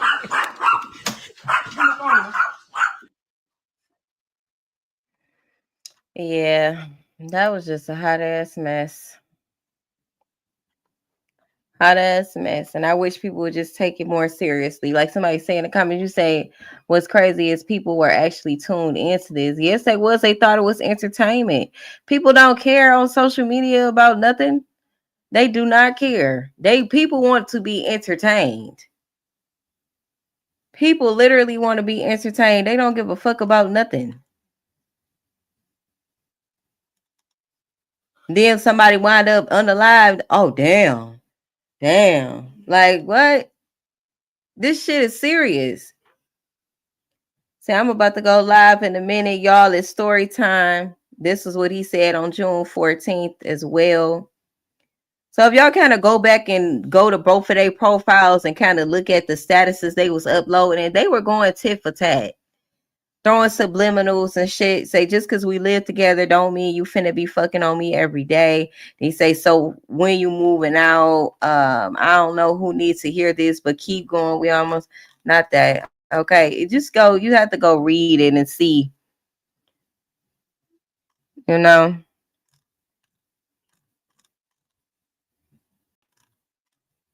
But and people be lying. People be living a lie a lot of times. More 9 times out of 10, the most perfect looking relationships on social media be a lie. Because most people are in love with the idea of being in love or looking like they're in love. They're not really into healing themselves to have a healthy, whole, safe relationship. They're not. They're not. This is one of the pictures that they took. This is be so sad though in situations like this where they're not even thinking about the children. Well, she was. Her last post did say she got to be here for her kids, but it's like, damn, like them kids needed their mothers, especially, but they need their parents. Not toxic, of course.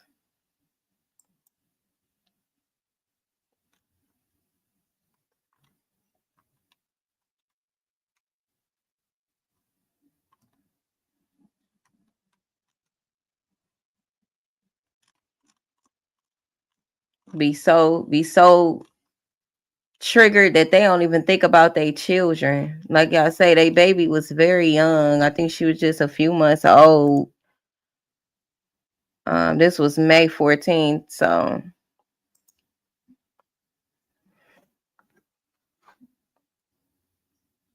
and right, it's not a real place. You're right, because people don't take shit serious. It's all entertainment. It's all funny games and funny hee hee ha ha. He was really trying to say the dog was going through it, and he showed that dog really was. That dog really, really was. They weren't paying no attention. I'm telling y'all, them animals, they could pick up on energy too, spirits. But yeah, y'all, this was the baby shower. It looked like a really nice baby shower. She looked like a really vibrant person to me. The Zaria, especially if you go down her page and look and things just to get a vibe.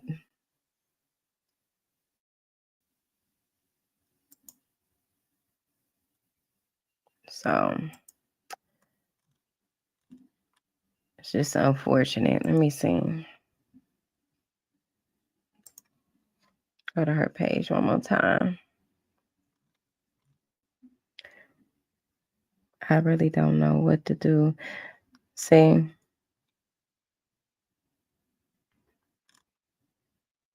Yeah. Y'all see this picture right here. I don't want to make it big, but this that picture that I was talking about where she was damn near naked with just that thong on, showing her body.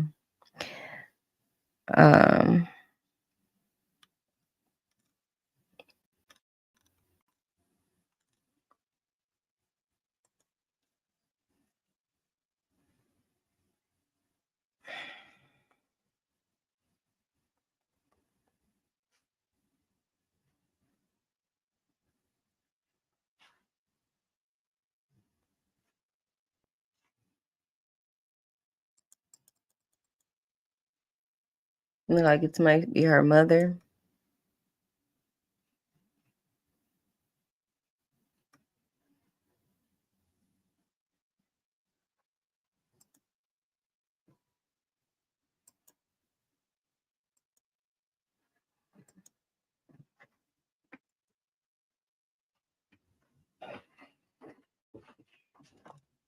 That precious little baby.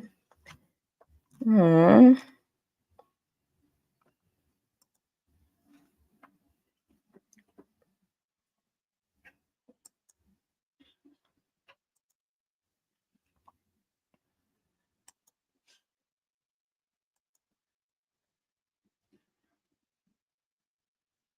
She was a lot. Well, look.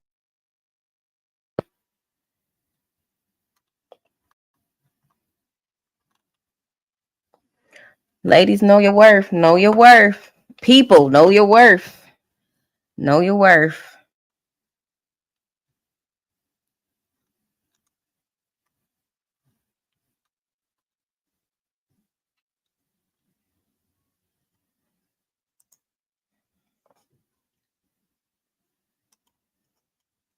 So, yep.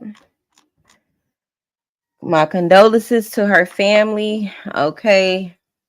If you're struggling with domestic violence, please reach out to somebody. The DV hotline. I think I'm gonna leave that number in the comments.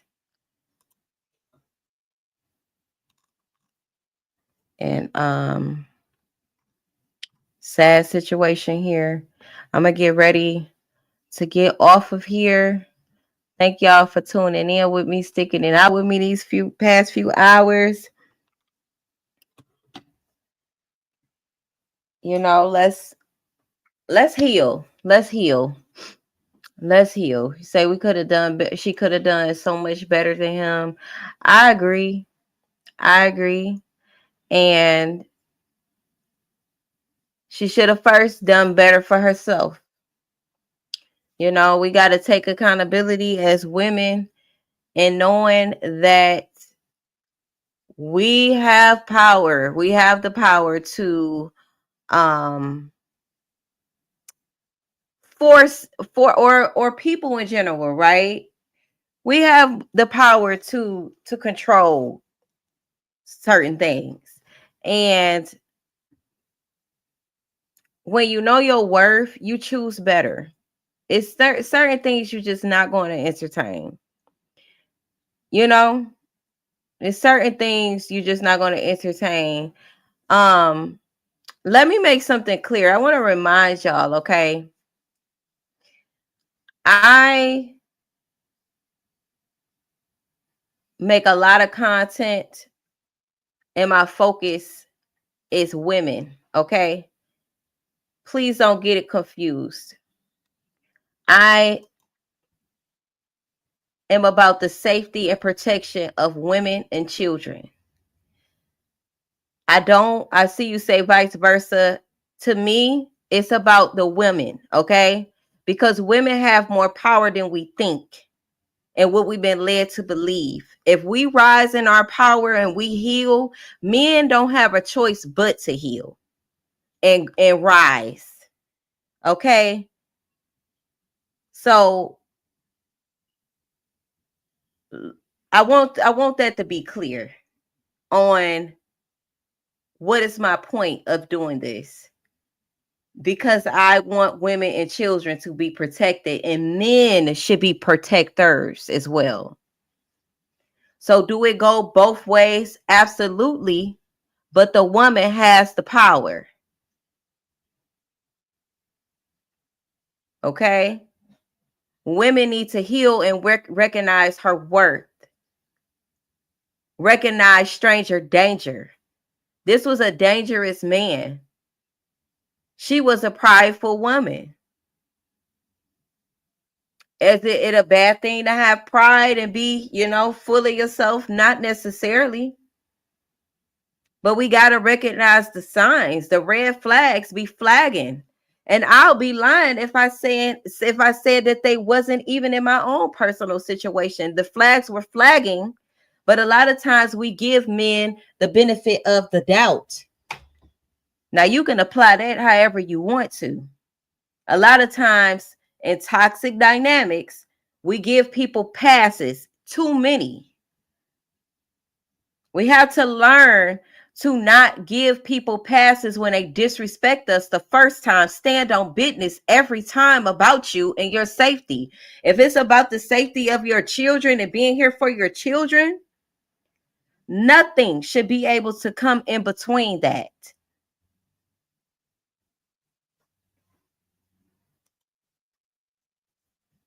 I'm not a pick me. I'm not a type of female that gotta have a man, that gotta be laid up with somebody, that I got other shit to do. Okay. So I'm not going to see it how a lot of women see it from get-go. I'm not. Have I had my pick me phase? Absolutely. When I didn't love myself. But it was a limit to that as well. Even in my pick me phase, it was certain shit I was not tolerating. If you're dealing with a man who's abusing you, you need to press charges. You need to plan a discreet exit. You need to choose you. And if you got kids, choose your kids if you don't choose somebody else.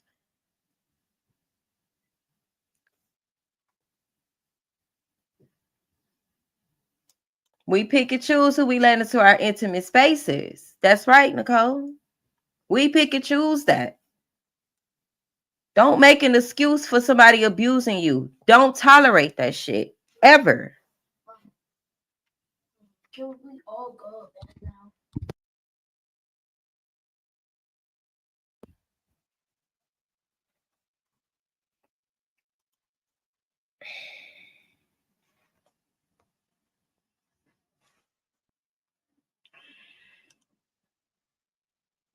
Mm-hmm. No, every 4 hours a woman is being unalived to the hands of a man. And y'all think I'm supposed to have sympathy for these niggas? Because I don't. I do not. And that's just what it is. I don't feel the same about them. To hell with them. Most of them. To hell with them, actually. And that ain't about no hate. That's just about what I know them to be and what I've seen, doing research, experience. Let's stop saying, oh, the man too. The man too. I don't care about the man. I'm talking about the women and the children. I don't care. At the end of the day, she ain't kill him. He killed her.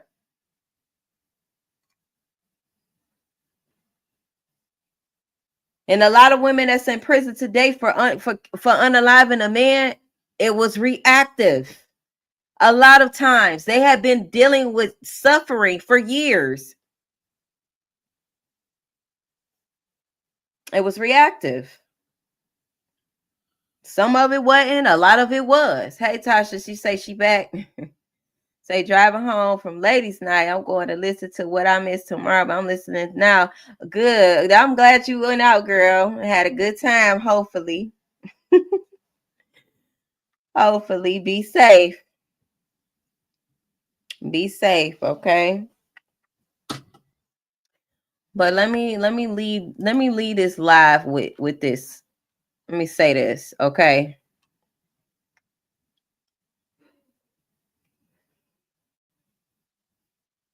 Let's normalize not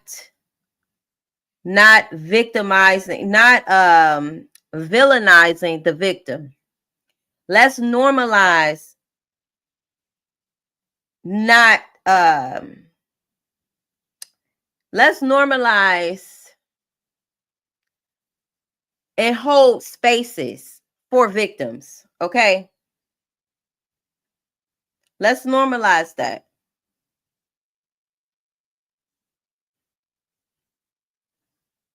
To say things like she should have not antagonized him, she shouldn't have did this, she shouldn't have did this. To me, that implies if she wouldn't have did this, then he wouldn't have did that. That's part of the problem as a collective.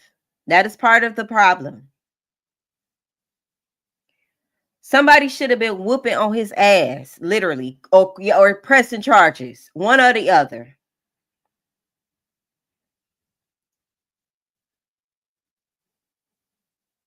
That's what should have been happening.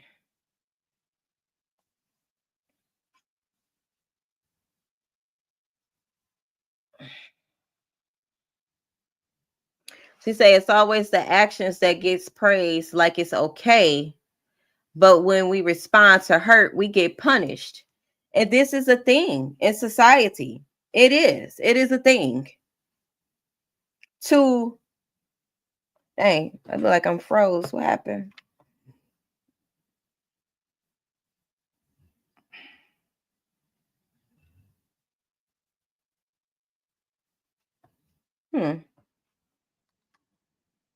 Y'all still can hear me? Because it's froze on the screen. That's crazy.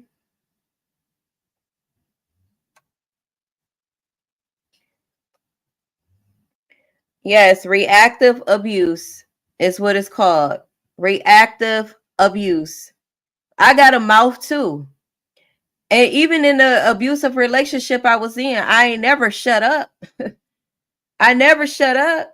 Yeah, he was abusing me physically, emotionally, psychologically, spiritually, every way I was being abused. But I ain't shut up. That be the problem. They be wanting you to shut up because most men think that you got a problem. Most men think that you, oh, yeah, you froze a cute pup. You know, this be so crazy to me. It's like, why am I froze? My screen ain't been froze this whole live. Now, it's, I mean, you know, it might have froze in between time, but it ain't froze like this. I'm telling y'all, every time I get to speaking my truth on social media, it do it on TikTok too, y'all. It's crazy. But I'm going to keep on talking as long as y'all keep listening. Hey, Miss Sexy, right, girl? But, you know, I was popping my shit too. That didn't mean I deserved to be hit. That didn't mean I deserved to be attacked and charged at and, you know, intimidated in ways where I felt unsafe in my home. And he could say whatever he wanted to say, but I can't say shit. You know? This is why men need to heal. We did healing is so important. Healing. I can't stress it enough. We got to heal, y'all. We got to heal because abuse show up in so many ways where it might go overlooked and the red flags might be overlooked because we view it as normal because of our backgrounds in childhood and what we have been taught and programmed to believe is normal. The patterns align. The patterns align and it feels familiar. Just because it's normalized does not mean it's not toxic. So we have to learn to recognize the patterns of abuse that took place in our childhood and heal from that. I encourage all women to be single for some time. Be single.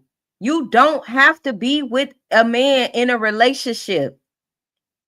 You don't have to do that. Especially if it's costing you all of who you are and it's toxic. What are you gaining from it? What are you really gaining from a toxic relationship? besides stress, depression, oppression. You know what? You ain't gaining shit.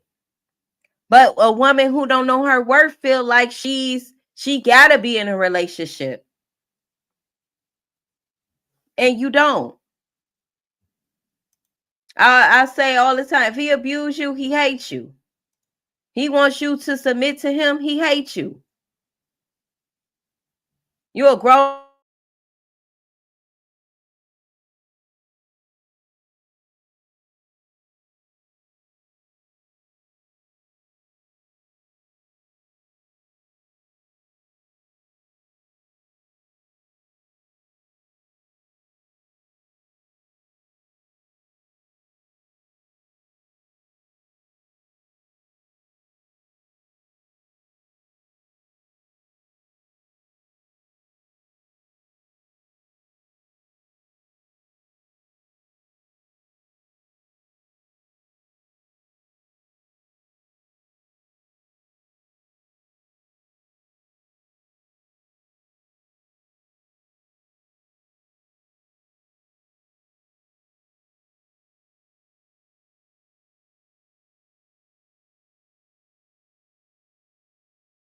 Okay, y'all.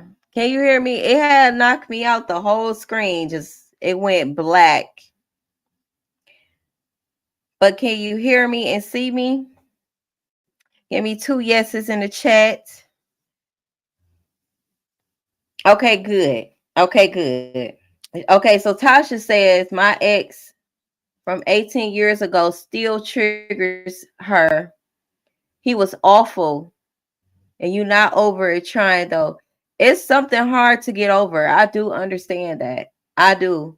And see, a lot of times with narcissistic men who are right, that toxic masculinity and femininity, they just toxic, right? They know what your triggers are. They know. Nicole says she not diminishing herself in the face of toxic masculinity, period. Yes. I'm just at this point, I'm off a toxic nigga radar. At this point, he ain't gonna be able to do nothing with me. I'm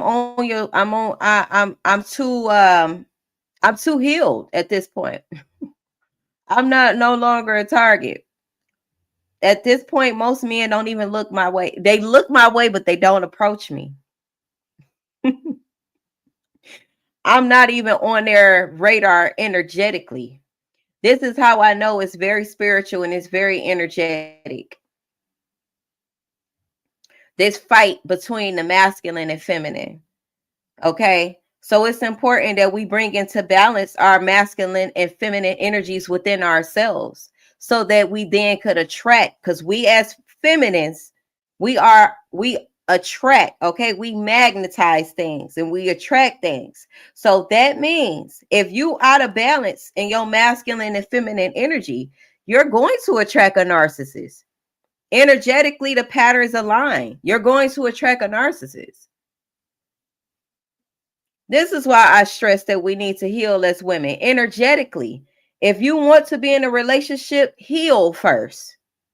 Then attract a man who is safe. That's the way to do it. And it's going to take work, inner work. Ain't no way around it. You have to heal. It's literally no way around healing and claiming your shadows. It's not. It's not. And I want to say this.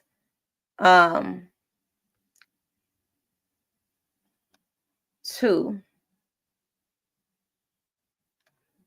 I don't know if y'all heard what I said, but I was saying that any man that wants you to submit to him, he hates you. Okay, we got to call it what it is. Any man that wants you to submit to him, he wants to oppress you. What is oppression? Oppression is slavery. Therefore, he hates you. a real divine masculine who's aligned with his masculine and feminine energy, he wants you to be who you are and take up all the space that you need, being exactly who you are. He do not wish to control you. He do not have a desire to oppress you in any way. He's very secure in who he is. He do not embrace false power by dominance and control and putting his hands on a woman. That's not what a real man does. Love should not hurt. Love is not toxic or difficult. It's not complicated either. When you got two people who are aligned with their purpose and their divine masculine feminine energy, they have no desire to control their partner or anyone else for that matter. So it would be no need for power struggle, now would it? Ain't no man coming into my life controlling me and telling me what I can and cannot do, disrespecting me in any way, and think that I'm finna entertain him when I pay all my motherfucking bills. I think not. I don't need you for shit. And that's another thing. When you need a man, a lot of men who are not healed and got that patriarchal mindset, that dominance and control mindset, they're going to exploit you every time. Whether it's covert or overtly, they're going to exploit you. So when you don't need him, that means he got to come with something else. That means you ain't leading with your coochie cat. That means you're not leading with a need, right? You ain't leading with that. That means he gonna have to come correct or get the fuck on. It's simple with me. And once you really align with yourself and who you are, you can see a bitch nigga coming from a mile away. You can feel it. You can see it in they walk. You can hear it in they talk. You can see it in their eyes. You can feel it. No, ain't no man coming to put me in my place where I earn my keep and I pay the cost to be the boss. I think the fuck not. And when you operating from an energy like that, where you know who you are, you intimidate men who want to dominate and control you. They know that they cannot fuck with you mentally. They can't. They can't fuck with you. They only, men who like to abuse women go for women who are desperate. They go for women who are pick-me's, don't know their worth, can be played with mentally, who gonna always try to like prove who they is. No, I ain't proving nothing. I'm not proving nothing at all. And they don't like that. So good. I don't attract men who are toxic. Therefore, 99% of them ain't attracted to me. 99% of them ain't attracted to me. And that's quite all right. That's quite all right, because it take a certain type of nigga. It take a certain type of man for me to even entertain at all. So ask yourself, is it possible for you to be single? Ask yourself, is it possible for you to heal so that you can attract a whole, healed, sound person? That ma'am say she was reading a story today about this black body builder that was hammered to death by. Wow, an insecure man is a dangerous man. An insecure man is a dangerous man, and a desperate woman is a dangerous woman. Look at the dynamics with most of these relationships where a woman is unalive and about a man. The man is 9 times out of 10 insecure and she desperate.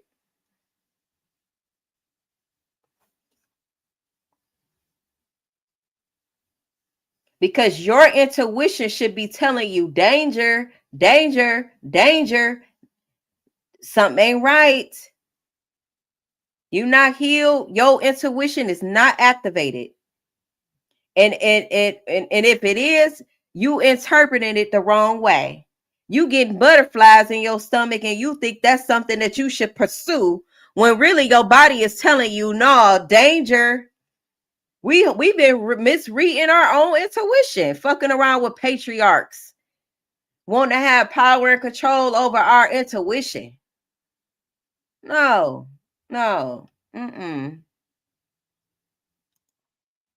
This shit go deep, and it's always deeper than that. Nicole says trauma bonding is a real thing. Once you're healed, the chains of bondage is broken, and your discernment is heightened, and your decision making is very, very, very clear. Absolutely. Absolutely. You saying you're not making decisions based off loneliness and desperation. Absolutely. Absolutely.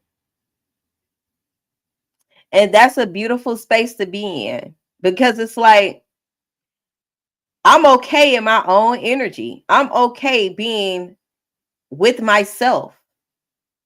I don't need anything outside of me. You get what I'm saying? So it's like having a partner should be an asset. You know, it should be a decision you make based off of, okay, you know, this is what I want to do, not what I need to do.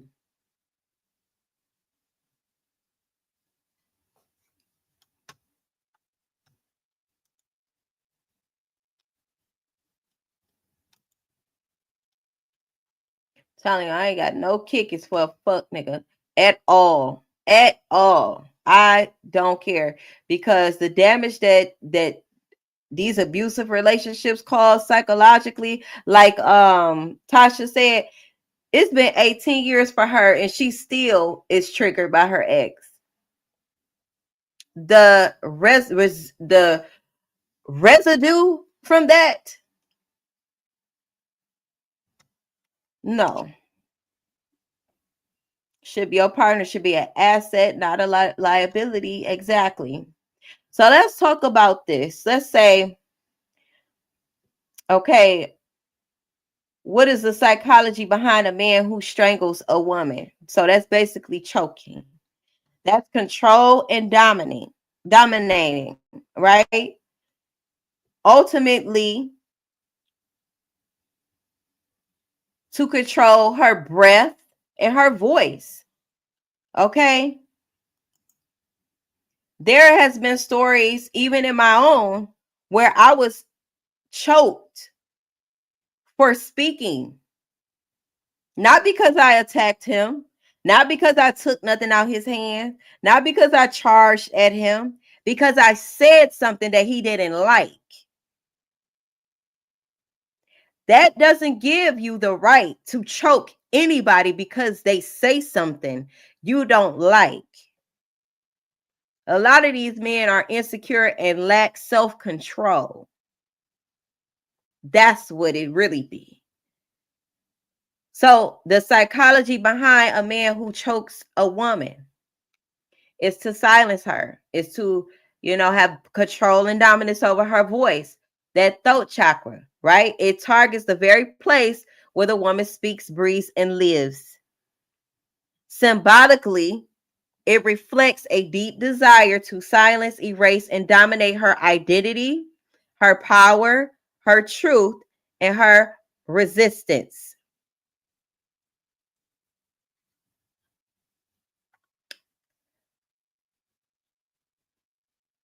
Strangulation is deeply personal. It requires prolonged physical contact.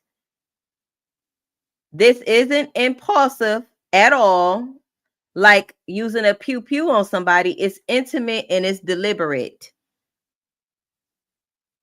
It is a symbol of silencing the feminine, the patriarchal impulse to suppress the divine feminine, her intuition, wisdom, sensuality, and her truth. Okay, this is an echo of ancestral rage against the feminine power to birth, transform, and liberate. So it's also a symbol of the rejection of accountability and emotional maturity as well. Strangulation often signifies a lack of emotional regulation and a refusal to deal with emotions like shame, grief, rejection, or abandonment in a healthy way. Instead, the perpetrator seeks to externalize pain through domination, asserting twisted control over the one who represents what they can't integrate internally. Strangulation is the number one way that a lot of men are unaliving women. And I'm reading to you why. Energetically, this is an act to attempt to shut down the life force energy, which is the prana. Okay. Spiritually, it can represent the attempt to own the soul. Because why? Men feel like they should own, dominate, and control the woman. You are putting, matter of fact, I got a video on TikTok right now for y'all that don't follow me, where I'm talking about how marriage and in this day and time, if they ain't healed, dating a man is a humiliation ritual. It's been a topic with this humiliation ritual thing over on TikTok. I wanted to put my 2 cents in, and this is what I said, okay? Because if you look at the structure of the average relationship, it's oppression. It's not freedom. It's not liberation. It's not allowing the feminine energy to take up space. Patriarchal energy is oppression. So why would we take the advice from a patriarchal system of oppression and listen to how they tell us we should show up in a marriage by submitting to a man? That's oppression. Look up, it's simple. Look up the definition of it. Look it up. Submit, oppression. Oppression, slave. What we doing? People get real mad when I say that, especially go to TikTok. Oh, women are supposed to be submitting to men. Who told you that? Your master? Who told you that?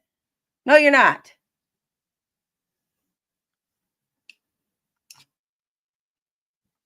You say it's hard to let a man in my heart because of the past. I may be missing out on my Prince Charming because you don't trust dudes. Well, it's just about you doing the inner work on yourself so that you can trust your intuition to guide you. And you will know who's the right dude for you once you do that. You'll know. I'm going to tell you now. That pool of men is very shallow right now. Very shallow. Healed man is very rare these days. I ain't saying they ain't out there, but it's very rare.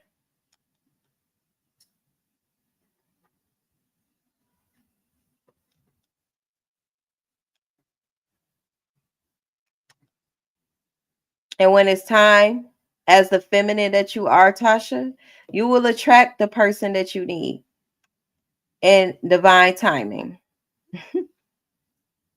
You say it's pee-pee in the dating pool. Listen, it's a mess. It's a mess. Okay, y'all. So, yes, we just got to really, really do our research. Really look at the archetype of a divine feminine. Study that. Okay, study the energies of, Lilith, the one that they demonize. Study that. Okay. Everything about your feminine power has been demonized and led the women to believe, or the woman to believe, that her essence is not sacred or should be given over to someone else. Shouldn't be respected.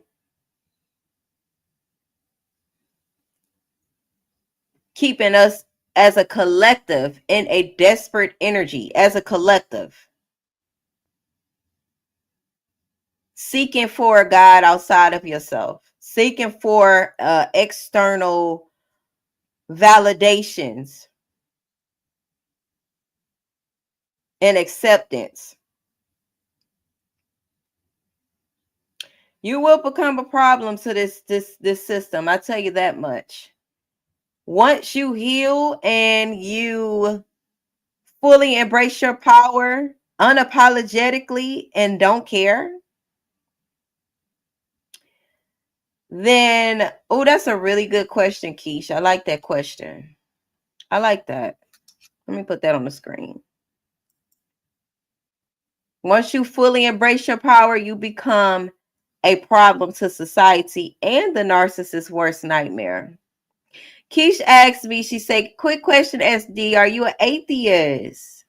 You know, atheists don't believe in a God at all. So I won't say that. I do not believe in a God in the way that we have been programmed to believe in a God. I believe and know. Okay, this is not just a belief. This is a knowing, and this is a fact. Religion was created by the patriarchs.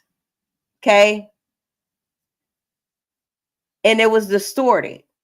It was led to believe, led to lead the people to believe that there is a God coming to save you outside of yourself, to keep you out of your power. Okay, hear me clearly.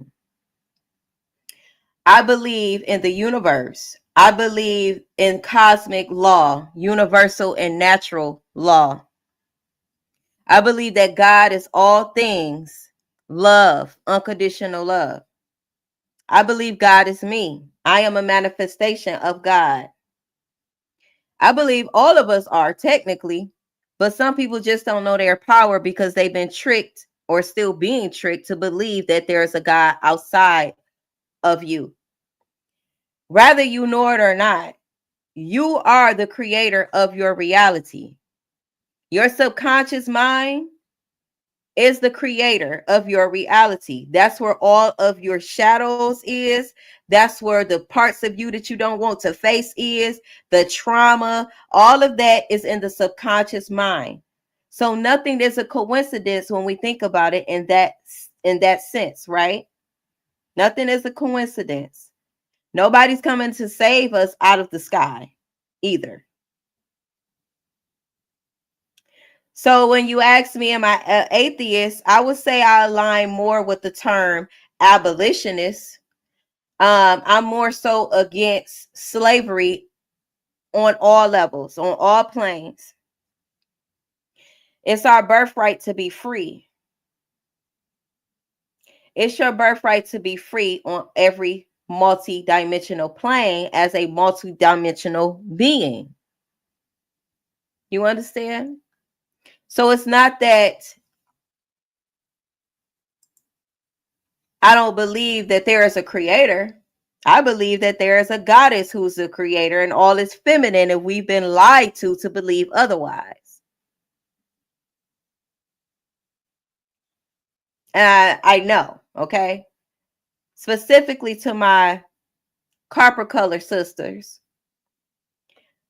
and the primordial force, okay, and the primordial waters from where we come. We come from the primordial waters, the darkness, okay? So to believe that there's a God outside of you puts you out of alignment with the universe and out of alignment with your divine power and your divinity.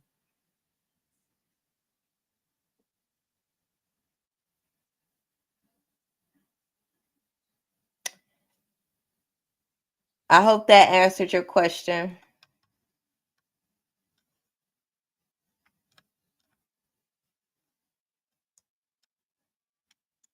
I hope that answered it.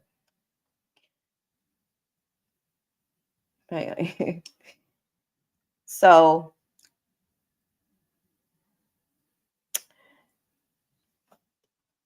I guess I'll leave y'all with that. Y'all know I can go on and on and on about certain topics, especially this. Oh, you're welcome, Keish. You're welcome. I really do. I really do what I do because I want women to recognize their power. This is why I do it. Really. Good, Tasha. She said she made it home safe. Good for you. I'm glad. I'm happy to hear that. I really, really, really want women to recognize their power. I really do.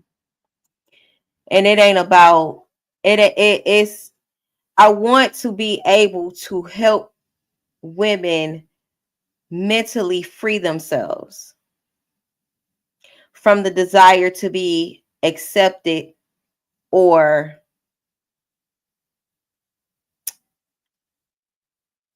not, I won't say necessarily desire, but like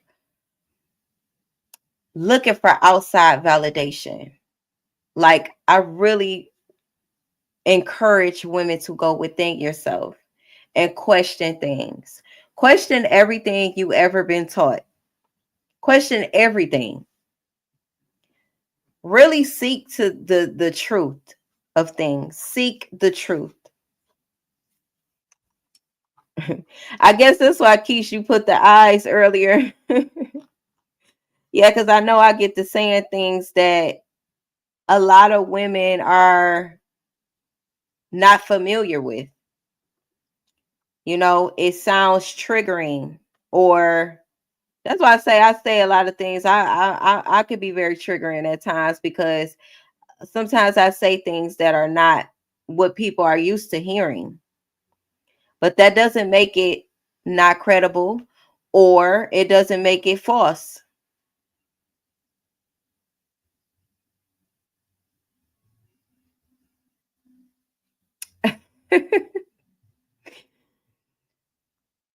Okay, you say I told you before that I thought you was too deep for YouTube. You say I ain't gonna lie, I was not ready for that response, but I'm gonna listen to it again. Yeah, and I appreciate you for even listening to it again because it tells me that you're curious.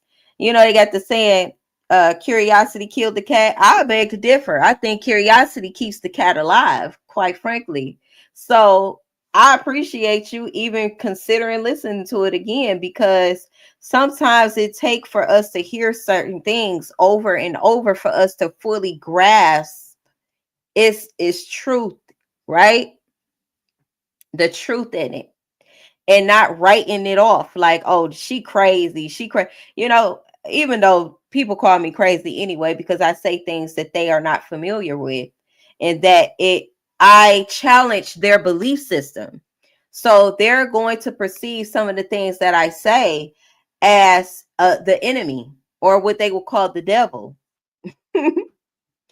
which is to be expected because the system has built such a system that demonizes the woman in such a strategic way that when she speaks truth, it's demonized. When she show up in her fullness and her authenticity, it's demonized, right?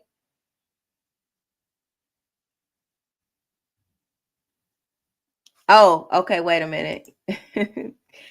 Keish said, yes, I put the eyes when you were talking about being submissive to a man. I've never heard it put your way, but I respect it. Okay, let me say this too. When I say women are not supposed to submit to men, I'm going to tell you why. In layman's terms, it takes you out of your power. Think about slavery, okay? To me, this is the same playbook. Imagine how slaves felt when they were only subject to a certain plantation, couldn't do nothing, couldn't go nowhere, had to do what they was told, couldn't sleep when they wanted. It's slavery, right? Because they're not free to do what they want. No respect there. So when I say women are not supposed to submit to men, that's what I mean. You're not supposed to be a slave to a man. He ain't supposed to be a slave to you either. It's supposed to be a mutual respect. What is respect? Respect is reverence. Respect is having a regard for someone else. Respect is empathy, being able to empathize with another person. Okay, so freedom is the absence of slavery. So if you truly want to have a whole relationship, where you whole, he's whole, healed, or however you want to put it, okay, then there has to be liberation there, when neither party feels like they are enslaved and they can't be free to be who they are. Now,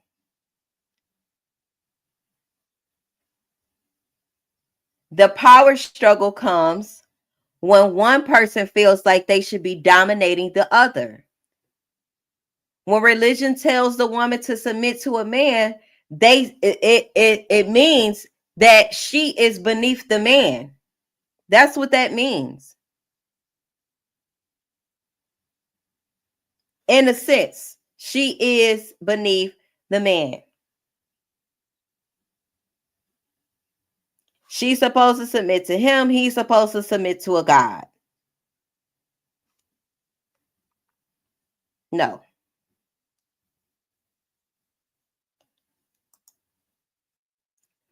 Nicole said, I don't subscribe to man-made religion. I believe we're spiritual beings experiencing human existence. Exactly. She says, so do you believe that's a difference between being controlling man versus leading?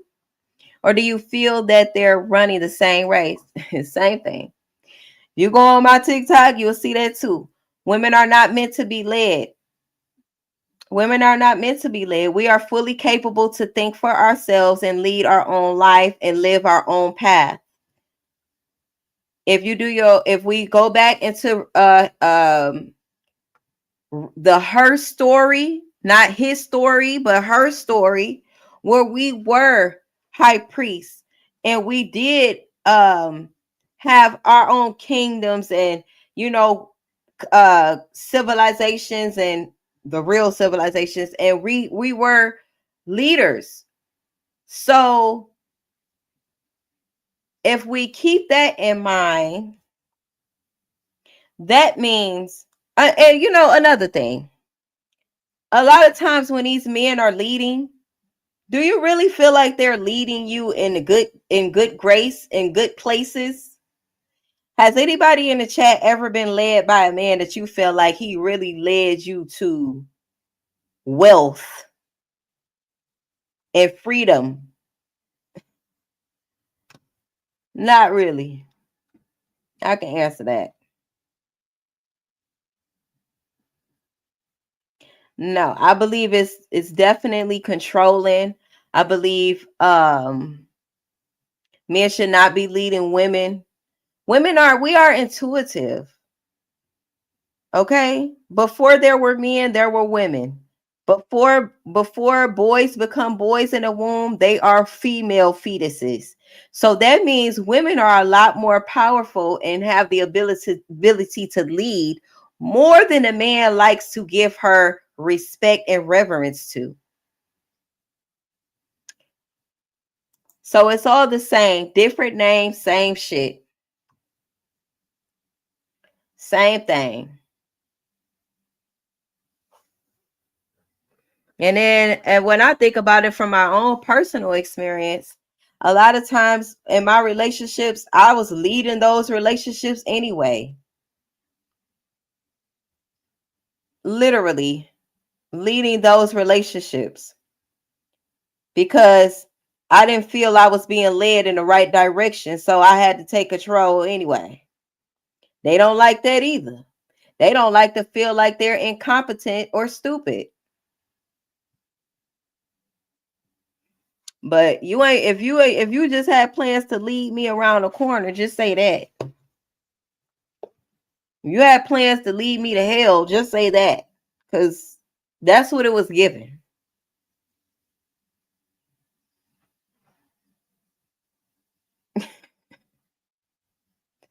I don't need no man leading me nowhere. Just be a support in what I'm doing, and I will do the same for you. That don't mean I'm harsh. That don't mean that I'm not empathetic. That don't mean that, you know, I would look at him any less than a man. It just means you ain't got to dominate and control me. That's all that means.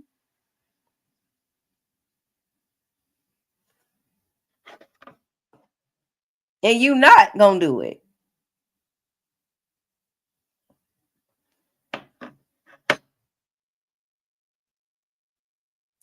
Respect is gonna be felt in your tone, in your body language, the way you show up for me in a relationship. In every aspect of the relationship, there needs to be always respect. That is the foundation. A lot of us have built relationships with people off of desperation and need, which means if you're desperate, that means you're sacrificing something. Okay? Desperate calls for desperate measures. So if you're desperate, you're sacrificing a part of yourself. So you then probably gave up your self-respect because you're desperate and you want to have a partner. No. I had to learn what it's like to love myself. I wasn't taught that. I had to learn what it's like to have self-respect. I had to learn what it's like to have boundaries and stand on them regardless of how it make another person feel. I had to learn what it was like to respect and honor how I feel. Okay? And not feel guilty about it. I had to learn that. I had to learn to say how I feel, mean what I say, and don't feel guilty about it.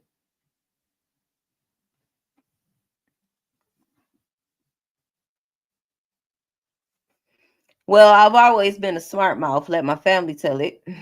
I've always spoke my truth, but there were times where I would bite my tongue. There were times where I would, sacrifice my feelings and my boundaries for the sake of someone else. So I had to learn how not to do that and respect myself. Love myself. So that's the goal. That is the goal, okay, y'all? Because when you do that, you're not worried about somebody else. You ain't gonna be looking for love outside of you. Because you got enough love within. You ain't gotta be looking for love outside of you. I ain't saying it ain't appreciated. But you won't give a damn if they like you or not. You ain't gotta like me. So I like me. I like me. For real. I can literally joke with myself all day and laugh out loud. You got to be in love with yourself. And I'm not talking about in a narcissistic, it's all about me, I'm tearing other people down way. No. No. Just truly love who you see in the mirror. That's what it's about. Wholeness. Being the main character in your world. Not being afraid to show up and be exactly who you are. Not worried about what people think about you. Not worried about what people say about you. They're going to talk regardless. You might as well give them something to talk about. That's how I see it. They're going to talk regardless.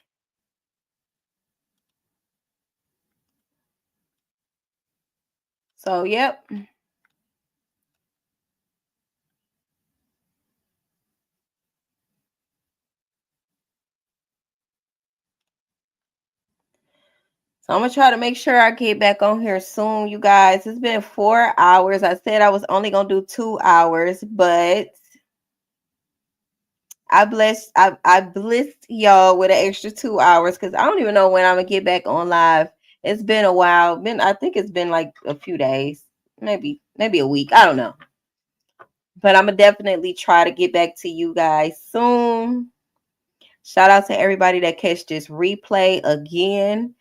I wish I had the hotline number for domestic violence. Please reach out to somebody. If you know somebody that's dealing with domestic violence, please help them the best that you can to get help. Encourage them to press charges, okay? Encourage them to do that. Encourage them to get a PPO. Encourage them to leave discreetly. Give them hope.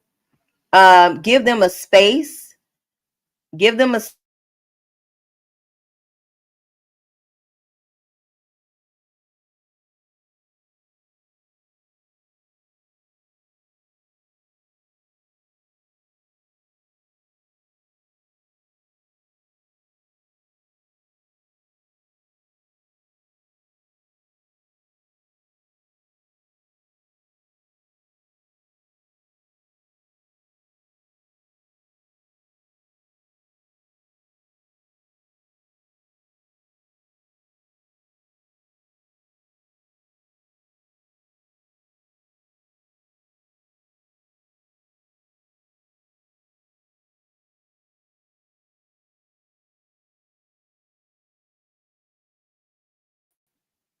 Nicole is saying here. And good night, everybody. Say I'm not diminishing myself. Okay, I read that already. I don't know. My screen just went black again, y'all. So I'm gonna just go ahead and get off here. Have a good night. Love you guys for real. Okay. And shout out to the ones that catch this replay. Good night, good morning, good evening, all that good stuff. I'll catch y'all later. Okay. See ya.